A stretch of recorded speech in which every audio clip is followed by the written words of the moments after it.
ನಮಸ್ತೆ. ವಾಸವಿ ಸಾಹಿತ್ಯ ಕಲಾವಿದಿಕೆ ಅರ್ಪಿಸುವ ತಂತು ಕಾದಂಬರಿಯ ವಾಚನ. ಪತ್ರಿಕೋದ್ಯಮದಲ್ಲಿ ಆಗ್ತಾ ಇರುವಂಥ ಬದಲಾವಣೆಗಳು, ಕೆಲಸ ಮಾಡಲಿಕ್ಕೆ ಕಷ್ಟ ಆಗುವಂಥ ಪರಿಸ್ಥಿತಿ, ತಾನು ಕೆಲಸವನ್ನು ಬಿಟ್ಟರೆ ಹೇಗೆ ಅಂತ ಯೋಚಿಸ್ತಾ ಇರುವಂಥ ರವೀಂದ್ರನ ಬಗ್ಗೆ ಕೇಳ್ತಾ ಇದ್ವಿ. ಅದರ ಮುಂದಿನ ಭಾಗ. ತಲ್ವಾರರು ಪತ್ರಿಕೆ ಅವರ ಅಂದರೆ ಮುಖ್ಯ ಸಂಪಾದಕರು ತಲ್ವಾರರು ರಾಜೀನಾಮೆ ಕೊಟ್ಟ ಮೇಲೆ ಅದರ ನೀನು ನನ್ನ ಜೊತೆಗೆ ಬಾ ಪತ್ರಿಕೆ ನಡೆಸ್ತೀವಿ ಅಂತ ಕೇಳಿದ್ದನ್ನು ಮುಂದಿನ ಭಾಗದಲ್ಲಿ ರವೀಂದ್ರ ಏನು ಆಲೋಚಿಸ್ತಾರೆ ನೋಡೋಣ. ತಾನು ಹೋಗಿ ತಲ್ವಾರರು ಆರಂಭಿಸುವ ಪತ್ರಿಕೆಯ ಸ್ಥಾಪಕ ಸದಸ್ಯನಾಗಬೇಕು. ಯಾವುದಾದರೂ ವಿದೇಶಿ ಪತ್ರಿಕೆಯ ಪ್ರತಿನಿಧಿತ್ವ ಸಿಕ್ಕೇ ಸಿಗುತ್ತದೆ. ಇಲ್ಲದಿದ್ದರೆ ತನ್ನ ಪ್ರಾವಿಡೆಂಟ್ ಫಂಡಿನ ಹಣವನ್ನು ಬ್ಯಾಂಕಿಗೆ ಹಾಕಿಕೊಂಡರೆ ತಿಂಗಳಿಗೆ 1,500 ಸಿಕ್ಕೇ ಸಿಗುತ್ತದೆ ಎಂಬ ಇಚ್ಛೆ ತುಡಿಯತೊಡಗಿತು. ಲೇಖನಿಯ ನಿಷ್ಠೆ, ಪಾವಿತ್ರ್ಯಗಳೆಂದರೆ ಏನು? ವಯಸ್ಸು 50 ಆಯಿತು. ಲೇಖನಿಯ ಸ್ವಾತಂತ್ರ್ಯಕ್ಕಾಗಿ ಖಾಸಗಿ ಅನುಕೂಲಗಳನ್ನು ತಾನಾಗಿಯೇ ತ್ಯಜಿಸಿ ಇನ್ನು 10-15 ವರ್ಷವಾದರೂ ದುಡಿಯದಿದ್ದರೆ ಜೀವನಕ್ಕೆ ಅರ್ಥವೇನಿರುತ್ತದೆ? ಇದೇ ತುಡಿತ ತಲ್ವಾರರಲ್ಲಿದೆ. ಇಲ್ಲದಿದ್ದರೆ ಅವರು ಈ ತೀರ್ಮಾನ ಕೈಗೊಳ್ಳುತ್ತಿರಲಿಲ್ಲ ಎಂದುಕೊಂಡ. ತಾನು ಈ ನೌಕರಿಯನ್ನು ಬಿಟ್ಟು ದಿಲ್ಲಿಗೆ ಹೋಗಬೇಕೆಂಬ ವಿಚಾರ 1 ವಾರದಲ್ಲಿ ಬಲಿಯಿತು. ಶಾಂತಮೂರ್ತಿಯೊಡನೆ ಅದನ್ನು ಹಂಚಿಕೊಂಡಾಗ ಅವನು, ಸರ್, ನಿಮ್ಮ ತೀರ್ಮಾನ ಇನ್ನೂ ಒಂದು ತರಕ್ಕೆ ಸರಿ ಅನ್ನಿಸುತ್ತದೆ. ನಿಮ್ಮ ಕುಟುಂಬ ಹಾಗೂ ದಿಲ್ಲಿಲಿದ್ದಾರೆ. ಬಿಸಿನೆಸ್ ಅಂದರೆ ಹಣಕಾಸಿಗೆ ತೊಂದರೆ ಇಲ್ಲ. ನಿಮ್ಮ ಸಂಬಳವನ್ನೇ ಅವಲಂಬಿಸುವ ಸ್ಥಿತಿಯೂ ಇಲ್ಲ. ಇನ್ನೆಲ್ಲ 1 ವರ್ಷದಲ್ಲಿ ಹುಡುಗನು BE ಮುಗಿಸುತ್ತಾನೆ ಎಂದ. ರವೀಂದ್ರ ಶಾಂತಮೂರ್ತಿಗೂ ಕೂಡ ತನ್ನ ಕುಟುಂಬದ ಒಳ ವಿಷಯವನ್ನು ಹೇಳಿರಲಿಲ್ಲ. ಅವರ ತಂದೆಯ ಸಲಹೆಯಂತೆ ಒಂದು ಸಣ್ಣ ಪ್ರಮಾಣದ ಉದ್ಯಮವನ್ನು ಆರಂಭಿಸಿದ್ದಾರೆ. ಒಂದು ಅಮೆರಿಕ ಕಂಪನಿಗೆ ಉಡುಪು ಸಿದ್ಧಪಡಿಸಿಕೊಳ್ಳುವುದು, ಸರಿಯಾಗಿ ವ್ಯವಸ್ಥಿತವಾದ ನಂತರ ಕೆಲವು ದಿನ ಮೇಲೆ ತಾನೇ ದಿಲ್ಲಿಗೆ ವರ್ಗವಾಗುವುದು ಅಂತ ಸದ್ಯಕ್ಕೆ ವಿಚಾರವಿದೆ ಎಂದು ಅಸ್ಪಷ್ಟವಾಗಿ ಶುರುವಿನಲ್ಲಿ ಹೇಳಿದ್ದೆ ಅಷ್ಟೇ. ಶಾಂತಮೂರ್ತಿ ಎಷ್ಟೇ ವಿಶ್ವಾಸಾರ್ಹನಾದರೂ ಮಾತುಗಾರ. ಸುದ್ದಿಯನ್ನು ತನ್ನ ಹೊಟ್ಟೆಯೊಳಗೆ ಇಟ್ಟುಕೊಳ್ಳುವುದು ಅವನಿಗೆ ಕಷ್ಟ. ಪತ್ರಕರ್ತರಿಗೆಲ್ಲ ಇದು ಅಂಟಿಕೊಂಡಿರುವ ಕಾಯಿಲೆ ಎಂದು ರವೀಂದ್ರನೇ ಎಷ್ಟೋ ಸಲ ಯೋಚಿಸಿದ್ದಾನೆ. ಒಳ ವಿಷಯ ಹೇಳಿದ್ದರೆ ಅನುಕಂಪದಿಂದಲೇ, ಪಾಪ ನಮ್ಮ ಎಡಿಟರ್ಗೆ ನೋಡಿ, ಇಷ್ಟೆಲ್ಲ ಇದ್ದು ಕುಟುಂಬದಲ್ಲಿ ಸೌಖ್ಯವಿಲ್ಲ, ಹೆಂಡತಿಯ ಸ್ವಭಾವ ಇಂಥದ್ದು, ಗಂಡನನ್ನು ಬಿಟ್ಟು ದಿಲ್ಲಿಲೇ ಹಣ ಕಮಾಯಿಸ್ತಿದ್ದಾಳೆ ಅಂತ ಇತರ ಸಹೋದ್ಯೋಗಿಗಳಿಗೆ, ಹೆಂಡತಿಗೂ ಕೂಡ ಖಂಡಿತ ಬಾಯಿ ಬಿಟ್ಟು ಶಶಿರೇಖಾ ಕೂಡ ಸಡಿಲ ನಾಲಿಗೆಯವಳು ಎಂದು ಆಲೋಚಿಸಿ ಒಳ ಸಂಗತಿಯನ್ನು ಮುಚ್ಚಿ ಹಾಕಿದ್ದ. ಈಗ ಅವನ ಮಾತಿಗೆ ಅದೂ ಒಂದು ಗಮನಿಸಬೇಕಾದ ಅಂಶ ಎಂಬ ಸಾಮಾನ್ಯ ಟಿಪ್ಪಣಿ ಮಾಡಿದ. ಆದರೆ ಈ ನೆನಪು ಅವನ ಮನಸ್ಸಿನಲ್ಲಿ ಒಂದು ವಿಚಿತ್ರ ಸಮಸ್ಯೆಯನ್ನು ಸೃಷ್ಟಿಸಿತು. ಒಳ ಸಂಗತಿ ಹೇಗೂ ಮುಚ್ಚಿಕೊಂಡೇ ಇದೆ. ಅವಳು ಬೆಂಗಳೂರಿಗೆ ಬಂದರೆ ನನ್ನ ಮನೆಗೆ ಬರುತ್ತಾಳೆ. ಹೊರಗೆ ನೋಡುವವರಿಗೆ ವ್ಯತ್ಯಾಸ ಕಾಣದಂತೆ ಇರುತ್ತಾಳೆ. ನಾನು ದಿಲ್ಲಿಗೆ ಹೋದಾಗ ಗೆಸ್ಟ್ ಹೌಸ್ನಲ್ಲಿ ಇರುತ್ತೇನೋ, ಅವಳೊಡನೆ ಇರುತ್ತೇನೋ ಯಾರೂ ತನಿಖೆ ಮಾಡುವುದಿಲ್ಲ. ಅವಳು ದಿಲ್ಲಿಯಲ್ಲಿರುವುದು ದಿಲ್ಲಿಯ ಸಹೋದ್ಯೋಗಿಗಳಿಗೆ ಗೊತ್ತಿಲ್ಲ. ಅನುಮಾನವಿದ್ದರೆ ತಾನೇ ಕುತೂಹಲ ಹುಟ್ಟಿ ಕೆದಕಿ ನೋಡುವುದು. ಈಗ ಯಾಕೋ ದಿಲ್ಲಿಯಲ್ಲೇ ಅವಳಿಂದ ಪ್ರತ್ಯೇಕವಾಗಿರುವುದು, ಒಳಗೆ ಒಡೆದಿರುವುದನ್ನು ಹೊರಗೂ ಕೂಡ ಒಡೆದು ಜನರೆದುರಿಗೆ ಮತ್ತು ನಮ್ಮಿಬ್ಬರ ಪರಸ್ಪರ ಗ್ರಹಿಕೆಗೆ ಮುಂದೆ ಎಂದೆಂದೂ ತಾವು ಕೂಡುವುದು ಸಾಧ್ಯವಿಲ್ಲ. ಇದೊಂದು ಡೈವರ್ಸ್ ಆಗಿರುವ ಸಂಬಂಧ ಎಂದು ತಂದುಕೊಳ್ಳಲು ಮನಸ್ಸು ಬರಲಿಲ್ಲ. ಅಧಿಕೃತವಾಗಿ ವಿಚ್ಛೇದನ ಮಾಡಿಕೊಳ್ಳದಿದ್ದರೂ ಒಂದೇ ಊರಿನಲ್ಲಿದ್ದು ಬೇರೆ ಬೇರೆ ಇರತೊಡಗಿದರೆ ಬೇರ್ಪಡೆ ಅನ್ನುವುದಂತೂ ಎಲ್ಲರಿಗೂ ತಿಳಿಯುತ್ತದೆ. ಆದರೆ ಈ ಹಂತ ಮುಟ್ಟಿಸಲು ಯಾಕೋ ಮನಸ್ಸು ಒಡಂಬಡಲಿಲ್ಲ. ತಾವು ಸಂಪೂರ್ಣ ಬೇರ್ಪಡೆಯಾದರೆ ಮಗನ ಮನಸ್ಸು ಏನಾದೀತೆಂದೇ? ಅವನು ಚಿಕ್ಕ ಹುಡುಗನಲ್ಲ. ತನ್ನ ವಯಸ್ಸನ್ನೂ ಮೀರಿದ ಅವಸ್ಥೆಗಳ ಅನುಭವಗಳನ್ನೆಲ್ಲ ನಾಲಿಗೆ ಚಾಚಿ ಎಳೆದು ನೆಕ್ಕಿರುವವನು. ನಾನು ಹೇಳಿದ ಅಂಶಗಳನ್ನೆಲ್ಲ ಅವನಮ್ಮನಿಂದ ಕೇಳಿ ತಿಳಿದಿರಬಹುದು. ಈ ಸಂದರ್ಭದಲ್ಲಿ ನೈತಿಕ ಅಂಜಿಕೆಗೆ ಏನಾದರೂ ಸಾಂಗತ್ಯವಿದ್ದರೆ ಅದು ಅವನಲ್ಲಿರಬೇಕು, ನನ್ನಲ್ಲಲ್ಲ ಎಂಬ ಸಮಾಧಾನ ಹುಟ್ಟಿತು. ಆದರೂ ಬೇರ್ಪಡೆಯನ್ನು ಹೊರಗೆ ತೋರಿಸಿಕೊಳ್ಳಲು ತನಗೇಕೆ ಹಿಂಜರಿಕೆಯಾಗಬೇಕು ಎಂದು ತನ್ನನ್ನೇ ತಾನು ಕೇಳಿಕೊಂಡ. ಉತ್ತರ ಕಾಣಲಿಲ್ಲ. ಆದರೆ ತಾನು ದಿಲ್ಲಿಗೆ ಹೋಗಿ ಇರಲು ಮನಸ್ಸಿನ ಈ ಮೂಲೆ ಬಲವಾಗಿ ವಿರೋಧಿಸತೊಡಗಿತು. ಅಷ್ಟರಲ್ಲಿ ಆಡಳಿತ ಪ್ರಧಾನ ಸಂಪಾದಕನ ಸ್ಥಾನಕ್ಕೆ ಹೊಸದೊಬ್ಬನನ್ನು ತಂದಿತ್ತು. ರಾಜ್ ಮಲ್ಹೋತ್ರ 20 ವರ್ಷದ ಮೊದಲು ಟ್ರಿಬ್ಯೂನ್ನಲ್ಲಿ ಇದ್ದವನು. ನೆಹರು ಕುಟುಂಬದ ಆರಾಧಕ. ನೆಹರು ಅವರ ಮೇಲೆ 2 ಪುಸ್ತಕ ಬರೆದು ಅಚ್ಚು ಹಾಕಿಸಿ ರಾಜಧಾನಿಯ ಉನ್ನತ ವಲಯಗಳಲ್ಲಿ ಪ್ರವೇಶ ಗಿಟ್ಟಿಸಿಕೊಂಡವನು. ಯಾವ ಮಾತನ್ನಾದರೂ ದೊಡ್ಡ ಇತಿಹಾಸಜ್ಞನಂತೆ ಮಾತನಾಡುತ್ತಾನೆ. ಭಾರತದ ರಾಜಕಾರಣಕ್ಕೆ ನೆಹರು ಅವರ ಪ್ರವೇಶವಾಗದಿದ್ದರೆ ಭಾರತ ಯಾವ ಸ್ಥಿತಿಯಲ್ಲಿತ್ತು, ಇಡೀ ಪ್ರಪಂಚ ಯಾವ ಸ್ಥಿತಿಯಲ್ಲಿರುತ್ತಿತ್ತು? ನೆಹರುನ ಅಲಿಪ್ತ ಚಳುವಳಿ, ಟೇಟೋ, ನಾಸರ್, ಕ್ಯಾಸ್ಟ್ರೋ ಮುಂತಾದವರು ನೆಹರುನ ಬೆಂಬಲವಿಲ್ಲದೆ ರಾಜಕೀಯವಾಗಿ ಉಳಿಯುತ್ತಿದ್ದರೆ, ರಷ್ಯಾ ಅಮೆರಿಕ ಬಣಗಳ ಶೀತಲ ಸಮರದಲ್ಲಿ ವಿವೇಕದ ವಾಣಿಯಾಗಿ ಇಡೀ ಪ್ರಪಂಚವನ್ನು ಉಳಿಸಿದ ಕಾರಣ ಪುರುಷ. ಗಾಂಧಿಯ ಬೋಳೆ ವಿಚಾರಗಳನ್ನು ನೇರವಾಗಿ ವಿರೋಧಿಸದೆ ಭಾರತದಲ್ಲಿ ಬೇಕಾದ ವೈಜ್ಞಾನಿಕ ಸಮಾನತೆ ಮತ್ತು ಧರ್ಮ ನಿರಪೇಕ್ಷತೆಗಳನ್ನು ಬಿತ್ತಿ ಬೆಳೆಸಿದ ಕ್ರಾಂತಿಕಾರ ಎಂದು ಆರಂಭಿಸಿ ನೆಹರುವಿನ ಸ್ಫುರದ್ರೂಪ, ಇಂಗ್ಲಿಷರನ್ನೇ ನಾಚಿಸುವ ಇಂಗ್ಲಿಷ್ ಪ್ರಭುತ್ವ, ಅವರ ಗುಲಾಬಿ ಪ್ರೀತಿ, ಔದಾರ್ಯ, ತ್ಯಾಗ, ಧೀರೋದಾತ್ತತೆ ಮೊದಲಾದ ಗುಣಗಳನ್ನು ರಮ್ಯ ಶೈಲಿಯಲ್ಲಿ ಪುಟಗಟ್ಟಲೆ ವರ್ಣಿಸಿದ್ದ. ಆ ಪುಸ್ತಕಗಳನ್ನು ಬರೆದ ನಂತರ ಅವನಿಗೆ ಸಾಂಸ್ಕೃತಿಕ ನಿಯೋಗದಲ್ಲಿ 3 ಸಲ ವಿದೇಶ ಯಾತ್ರೆ ಮಾಡುವ ಯೋಗ ಲಭಿಸಿದ್ದಂತೂ ನಿಜ. ಇತ್ತೀಚೆಗೆ ಅವನು ಪ್ರಧಾನಿ ಇಂದಿರಾ ಗಾಂಧಿ ಅವರ ಜೀವನ ಚರಿತ್ರೆಯನ್ನು ಬರೆಯುತ್ತಿದ್ದನೆಂದು ರವೀಂದ್ರ ಕೇಳಿದ್ದ. ಎಷ್ಟೋ ಜನ ಮಹತ್ವಾಕಾಂಕ್ಷಿ ಲೇಖಕರು ಈಗ ಏನು ಮಾಡ್ತಿದ್ದೀರಿ ಎಂದು ಯಾರಾದರೂ ಕೇಳಿದರೆ, ಮೇಡಮ್ನ ಅಥೆಂಟಿಕ್ ಬಯೋಗ್ರಫಿ ಬರೀತಿದ್ದೀನಿ, ಎಲ್ಲ ವಿಷಯ ಸಂಗ್ರಹವೂ ಆಗಿದೆ, ಪಾರ್ಲಿಮೆಂಟ್ ಲೈಬ್ರರಿ, ತೀನ್ ಮೂರ್ತಿ ಲೈಬ್ರರಿ ಎಲ್ಲ ತಿರುವು ಹಾಕಿದ್ದೀನಿ, ಮೇಡಮ್ನ ಹತ್ತಿರ 2 ಗಂಟೆ ಅವಧಿ 4 ಸಂದರ್ಶನಕ್ಕೆ ಕೇಳಿದ್ದೀನಿ, ಅವರ ಪ್ರಿನ್ಸಿಪಲ್ ಸೆಕ್ರೆಟರಿ ನನಗೆ ಗೊತ್ತು, ಕೊಡಿಸಿಕೊಡ್ತೀನಿ, ಅವರು ಕಾಮನ್ವೆಲ್ತ್ ಸಮ್ಮೇಳನಕ್ಕೆ ಹೋಗಿ ಬಂದು ಬಿಡಲಿ ಅಂತ ಹೇಳಿದ್ದಾರೆ ಎಂಬಂತ ಉತ್ತರವನ್ನು ಕೊಡುವುದರಲ್ಲಿ ತಾವು ತಮ್ಮ ಆಯುಷ್ಯವನ್ನು ವ್ಯರ್ಥವಾಗಿ ಕಳೆಯುತ್ತಿಲ್ಲ, ತಮ್ಮ ಲೇಖನಿಯು ಸಾರ್ಥಕ್ಯದ ಹಾದಿಯಲ್ಲಿದೆ ಎಂದು ಬೀಗುತ್ತಿದ್ದರು. ರಾಜ್ ಮಲ್ಹೋತ್ರಾನು ಮೇಡಮ್ನ ಜೀವನ ಚರಿತ್ರೆ ಬರೆಯುತ್ತಿದ್ದಾನೆಂದರೆ ಅದು ಬುರುಡೆಯಲ್ಲ, ಸತ್ಯ. ಏಕೆಂದರೆ ಅವನಾಗಲೇ ನೆಹರು ಅವರ ಮೇಲೆ 2 ಪುಸ್ತಕ ಬರೆದು ಯಶಸ್ವಿಗೊಳಿಸಿರುವವನು ಎಂದು ಎಲ್ಲರೂ ನಂಬುತ್ತಿದ್ದರು. ಈಗ ಅವನು ತಮ್ಮ ಪತ್ರಿಕೆಯ ಪ್ರಧಾನ ಸಂಪಾದಕನಾಗಿ ಹುದ್ದೆ ವಹಿಸಿಕೊಂಡ ಸುದ್ದಿ ಬಂದ ನಂತರ ಪತ್ರಿಕೆಯು ಯಾವ ರೂಪ ತಾಳುತ್ತದೆಂದು ಊಹಿಸುವುದು ಯಾರಿಗೂ ಕಷ್ಟವಾಗಲಿಲ್ಲ. ಆದರೆ ಮಲ್ಹೋತ್ರ ಪತ್ರಕರ್ತನಾಗಿಯೂ ಜಾಣ. ಬಂದ ತಕ್ಷಣವೇ ಸರ್ಕಾರದ ಸ್ತುತಿಯನ್ನು ಆರಂಭಿಸಲಿಲ್ಲ. ಅವನು ಬರೆದ ಮೊದಲ ನಡುಪುಟದಲ್ಲಿ ಲೇಖನದಲ್ಲಿ ಇಡೀ ದೇಶದಲ್ಲಿ ಕ್ಯಾನ್ಸರ್ನಂತೆ ಬೆಳೆದು ನಾಶ ಮಾಡುತ್ತಿರುವ ಅಧಿಕಾರಶಾಹಿ, ಭ್ರಷ್ಟಾಚಾರ ಹಾಗೂ ಮೈಗಳ್ಳತನದ ಬಗೆಗೆ ಕಟುವಾಗಿ ಬರೆದು, ಪ್ರಧಾನಮಂತ್ರಿಣಿಯು ಈ ಮೂರನ್ನು ನಿರ್ದಯವಾಗಿ ಮಟ್ಟ ಹಾಕದಿದ್ದರೆ ಇತಿಹಾಸವು ಕ್ಷಮಿಸುವುದಿಲ್ಲ ಎಂಬ ಎಚ್ಚರಿಕೆ ಕೊಟ್ಟಿದ್ದು. ಇಡೀ ಲೇಖನದ ವಿಷಯವು ಕಟುವಾಗಿದ್ದರೂ ಧ್ವನಿಯು ಈ ಕ್ಯಾನ್ಸರಿನ ಕಿಂಚಿತ್ ಸ್ಪರ್ಶವಿಲ್ಲದಿರುವ ಪ್ರಧಾನಿ ಮಾತ್ರವೇ ಇದನ್ನು ಚಿಕಿತ್ಸೆ ಮಾಡಬಲ್ಲ ಏಕೈಕ ವ್ಯಕ್ತಿ ಎನ್ನುತ್ತಿತ್ತು. ಅನಂತರದ ಕೂಡ ದಿಲ್ಲಿಯಲ್ಲಿ ಬರತೊಡಗಿದ ಪ್ರಥಮ ಸಂಪಾದಕೀಯ ಮತ್ತು ನಡುಪುಟದ ಲೇಖನಗಳು ಇದೇ ದಾಟಿಯಲ್ಲಿರತೊಡಗಿದವು. ಆಳುವ ಪಕ್ಷವನ್ನು ಟೀಕಿಸಿದರೆ ಅದನ್ನು ನಾಯಕಿಯು ಸರಿಪಡಿಸಬೇಕೆಂಬ ಸೂಚನೆ, ಸರ್ಕಾರದ ಯಾವುದೇ ತಪ್ಪನ್ನು ಯಾರೇ ಎತ್ತಿ ತೋರಿಸಿದರೂ ಅದರ ಕಡೆಗೆ ಗಮನ ಹರಿಸಬೇಕಾದುದು ಪ್ರಧಾನಿಯ ಕರ್ತವ್ಯವೆಂಬ ಆದೇಶ. ಆದರೆ ಪತ್ರಿಕೆಯು ಎತ್ತಿ ತೋರಿಸುತ್ತಿದ್ದುದು ಸರ್ಕಾರಿ ಕಚೇರಿಗಳಲ್ಲಿನ ವಿಳಂಬ, ಕೆಲವು ದಿನಗಳಲ್ಲಿ ವಿರಳ ಹಾಜರಾತಿ, ದೇಶದ ಯಾವುದೋ ಮೂಲೆಯಲ್ಲಿ ಅಧಿಕಾರಿಯು ಅಲಕ್ಷ್ಯದಿಂದ ತುಂಬಿದ ಕೆರೆಯೊಡೆದು ಹಳ್ಳಿಗರಿಗಾದ ನಷ್ಟಗಳಂತಹ ಸಂಗತಿಗಳನ್ನು ಮಾತ್ರ. ಸ್ವತಃ ಅತ್ಯುತ್ತಮ ಕ್ರೀಡಾಪಟುವಾಗಿದ್ದ ಪ್ರಧಾನಿಯು ಭಾರತದ ಕ್ರೀಡಾಂಗಣಕ್ಕೆ ಜೀವ ತುಂಬುವ ಕಾಯಕವನ್ನೇಕೆ ಇನ್ನೂ ಮಾಡಿಲ್ಲ? ಮುಂದೆ ದೇಶ ಕಟ್ಟುವವರು ಕ್ರೀಡಾಪಟುಗಳು, ಕ್ರೀಡಾಪ್ರೇಮಿಗಳು ಎಂಬ ಸಂಗತಿ ಪ್ರಧಾನಿಗೆ ತಿಳಿದಿಲ್ಲವೇ ಎಂಬಂತಹ ಲೇಖನಗಳು ಭಾನುವಾರದ ಬರವಣಿಗೆಯಲ್ಲಿ ಬರತೊಡಗಿತು. ನಾನು ಯಾವಾಗಲೂ ಸರ್ಕಾರವನ್ನು ಟೀಕಿಸುವುದರಲ್ಲಿ ಮೊದಲಿಗ. ನಿಜವಾದ ಪತ್ರಕರ್ತನಿಗೂ ಸರ್ಕಾರಕ್ಕೂ ಸ್ನೇಹವಿರುವುದು ಸಾಧ್ಯವೇ ಇಲ್ಲ ಎಂದು ಮಲ್ಹೋತ್ರನೇ ಒಂದು ಲೇಖನದ ಆರಂಭ ವಾಕ್ಯದಲ್ಲಿ ಉದ್ಘೋಷಿಸಿಕೊಂಡಿದ್ದ. ವಿರೋಧ ಪಕ್ಷಗಳ ಸಂದರ್ಭ ಯಾವಾಗ ಬಂದರೂ, ಅಯ್ಯೋ ಭಗವಂತ, ಭಾರತದಲ್ಲಿ ವಿರೋಧ ಪಕ್ಷವನ್ನು ಎಂದು ಸದೃಢವಾಗಿ ಬೆಳೆಸುತ್ತೀಯಾ? ಶಿಸ್ತಿನಿಂದ ಕೂಡಿದ ವಿರೋಧ ಪಕ್ಷವಿಲ್ಲದೆ ಪ್ರಜಾಪ್ರಭುತ್ವ ಉಳಿಯಬಾರದೆಂಬ ಮೂಲಭೂತ ಸಂಗತಿಯನ್ನು ಏಕೆ ಮರೆತಿದ್ದಿ ಎಂದು ಆರಂಭಿಸಿ, ಬೇರೆ ಬೇರೆ ಪಕ್ಷಗಳ ನಾಯಕರುಗಳೆಲ್ಲ ದೂರದೃಷ್ಟಿ ಇಲ್ಲದ, ಒಗ್ಗಟ್ಟಾಗಲಾರದ, ಕುತ್ಸಿತ ಮನೋಭಾವದ ಜನಗಳೆಂದು ಚಿತ್ರಿಸಿ ಕೈಬಿಡುತ್ತಿದ್ದ. ಈ ರಾಷ್ಟ್ರಕ್ಕೆ ಖಂಡಿತವಾಗಿಯೂ ಬೇರೆ ಪಕ್ಷದ ಆಳ್ವಿಕೆ ಅಗತ್ಯವಿದೆ, ಆದರೆ ಅಂತ ಅರ್ಹ ಪಕ್ಷದ ಹುಟ್ಟು ಇನ್ನೂ ಆಗಬೇಕಾಗಿದೆ ಎಂಬಂತ ಲಯವುಳ್ಳ ಉದ್ಧರಣ ವಾಕ್ಯಗಳನ್ನು ತನ್ನ ಲೇಖನಗಳ ಆರಂಭ ಅಥವಾ ಕೊನೆಯಲ್ಲಿ ಸೃಷ್ಟಿಸಿ ಹಾಕುತ್ತಿದ್ದ. ಪತ್ರಿಕೆಯಂಥ ಸ್ವರೂಪ ತಳೆದ ಮೇಲೆ ಅದರ ಸ್ಥಾನೀಯ ಸಂಪಾದಕನಾಗಿರುವುದರಲ್ಲಿ ರವೀಂದ್ರನಿಗೆ ಅರ್ಥ ಕಾಣಲಿಲ್ಲ. ರಾಷ್ಟ್ರೀಯ ಮಟ್ಟದ ಸುದ್ದಿ ದಿಲ್ಲಿಯಿಂದಲೇ ರೆಂಬೆ ಕೊಂಬೆಗಳನ್ನು ಕತ್ತರಿಸಿಕೊಂಡು ಬಂದು ಬೀಳುತ್ತಿತ್ತು. ರಾಜ್ಯ ಮಟ್ಟದ ಸರ್ಕಾರಕ್ಕಾಗಲಿ ಆಳುವ ವಿರೋಧ ಪಕ್ಷಕ್ಕಾಗಲಿ ಮುಜುಗರವಾಗುವಂತಹ ಸುದ್ದಿಯನ್ನು ತನಿಖೆ ಮಾಡಿ ಹೊರತೆಗೆದು ಪ್ರಕಟಿಸಬಾರದು. ವಿರೋಧ ಪಕ್ಷದವರು ಏನಾದರೂ ಅಗೆದು ತೆಗೆದು ಹೊರಹಾಕಿದರೆ ಸುದ್ದಿಯ ಮೇಲೆ ಹರಳೆಣ್ಣೆ ಹೊಯ್ದು ಖಾರವನ್ನು ಕನಿಷ್ಠ ಮಟ್ಟ ಕಿಳಿಸಿ, ಹೀಗೆಂದು ವಿರೋಧ ಪಕ್ಷದ ನಾಯಕರು ಆರೋಪಿಸಿದ್ದಾರೆ ಎಂದು 7ನೇ ಪುಟದಲ್ಲಿ ಹಾಕಿ ಅದರ ಕೆಳಗೆ ಸರ್ಕಾರ ಅಥವಾ ಆಳುವ ಪಕ್ಷದವರ ಗೆಳೆತನವನ್ನು ಹಾಕಬೇಕೆಂಬ ಸ್ಪಷ್ಟ ನಿರ್ದೇಶನ ಬಂದಿತ್ತು. ಪತ್ರಿಕೆಯ ಪ್ರಸಾರ 20,000 ಕಮ್ಮಿ ಆಯಿತು. ಆದರೆ ಅದರ ನಷ್ಟವನ್ನು ತುಂಬಿಕೊಳ್ಳುವಷ್ಟು ಸರ್ಕಾರದ ಜಾಹೀರಾತುಗಳು ಬರತೊಡಗಿದವು. ಅಷ್ಟು ಮಾತ್ರವಲ್ಲ, ಮ್ಯಾಂಗನೀಸ್ ಅದಿರು ತೆಗೆಯುವ ಕಾಂಟ್ರಾಕ್ಟ್ ರಂಗಪುತ್ರರು ಹೊಸದಾಗಿ ಆರಂಭಿಸಿದ ಕಂಪನಿಗೆ ಒಂದು ಬೊಗಸೆ ಕಡಲೆಕಾಯಿಯ ಬೆಳ್ಳೆಯಷ್ಟು ಅಗ್ಗದಲ್ಲಿ ದೊರಕಿತ್ತು. ಈ ಸ್ಥಿತಿಯಲ್ಲಿ ಸಂಬಳಕ್ಕಾಗಿ ನೌಕರಿ ಮಾಡಿಕೊಂಡಿರಲು ಅವನಿಗೆ ಅಸಹ್ಯವಾಯಿತು.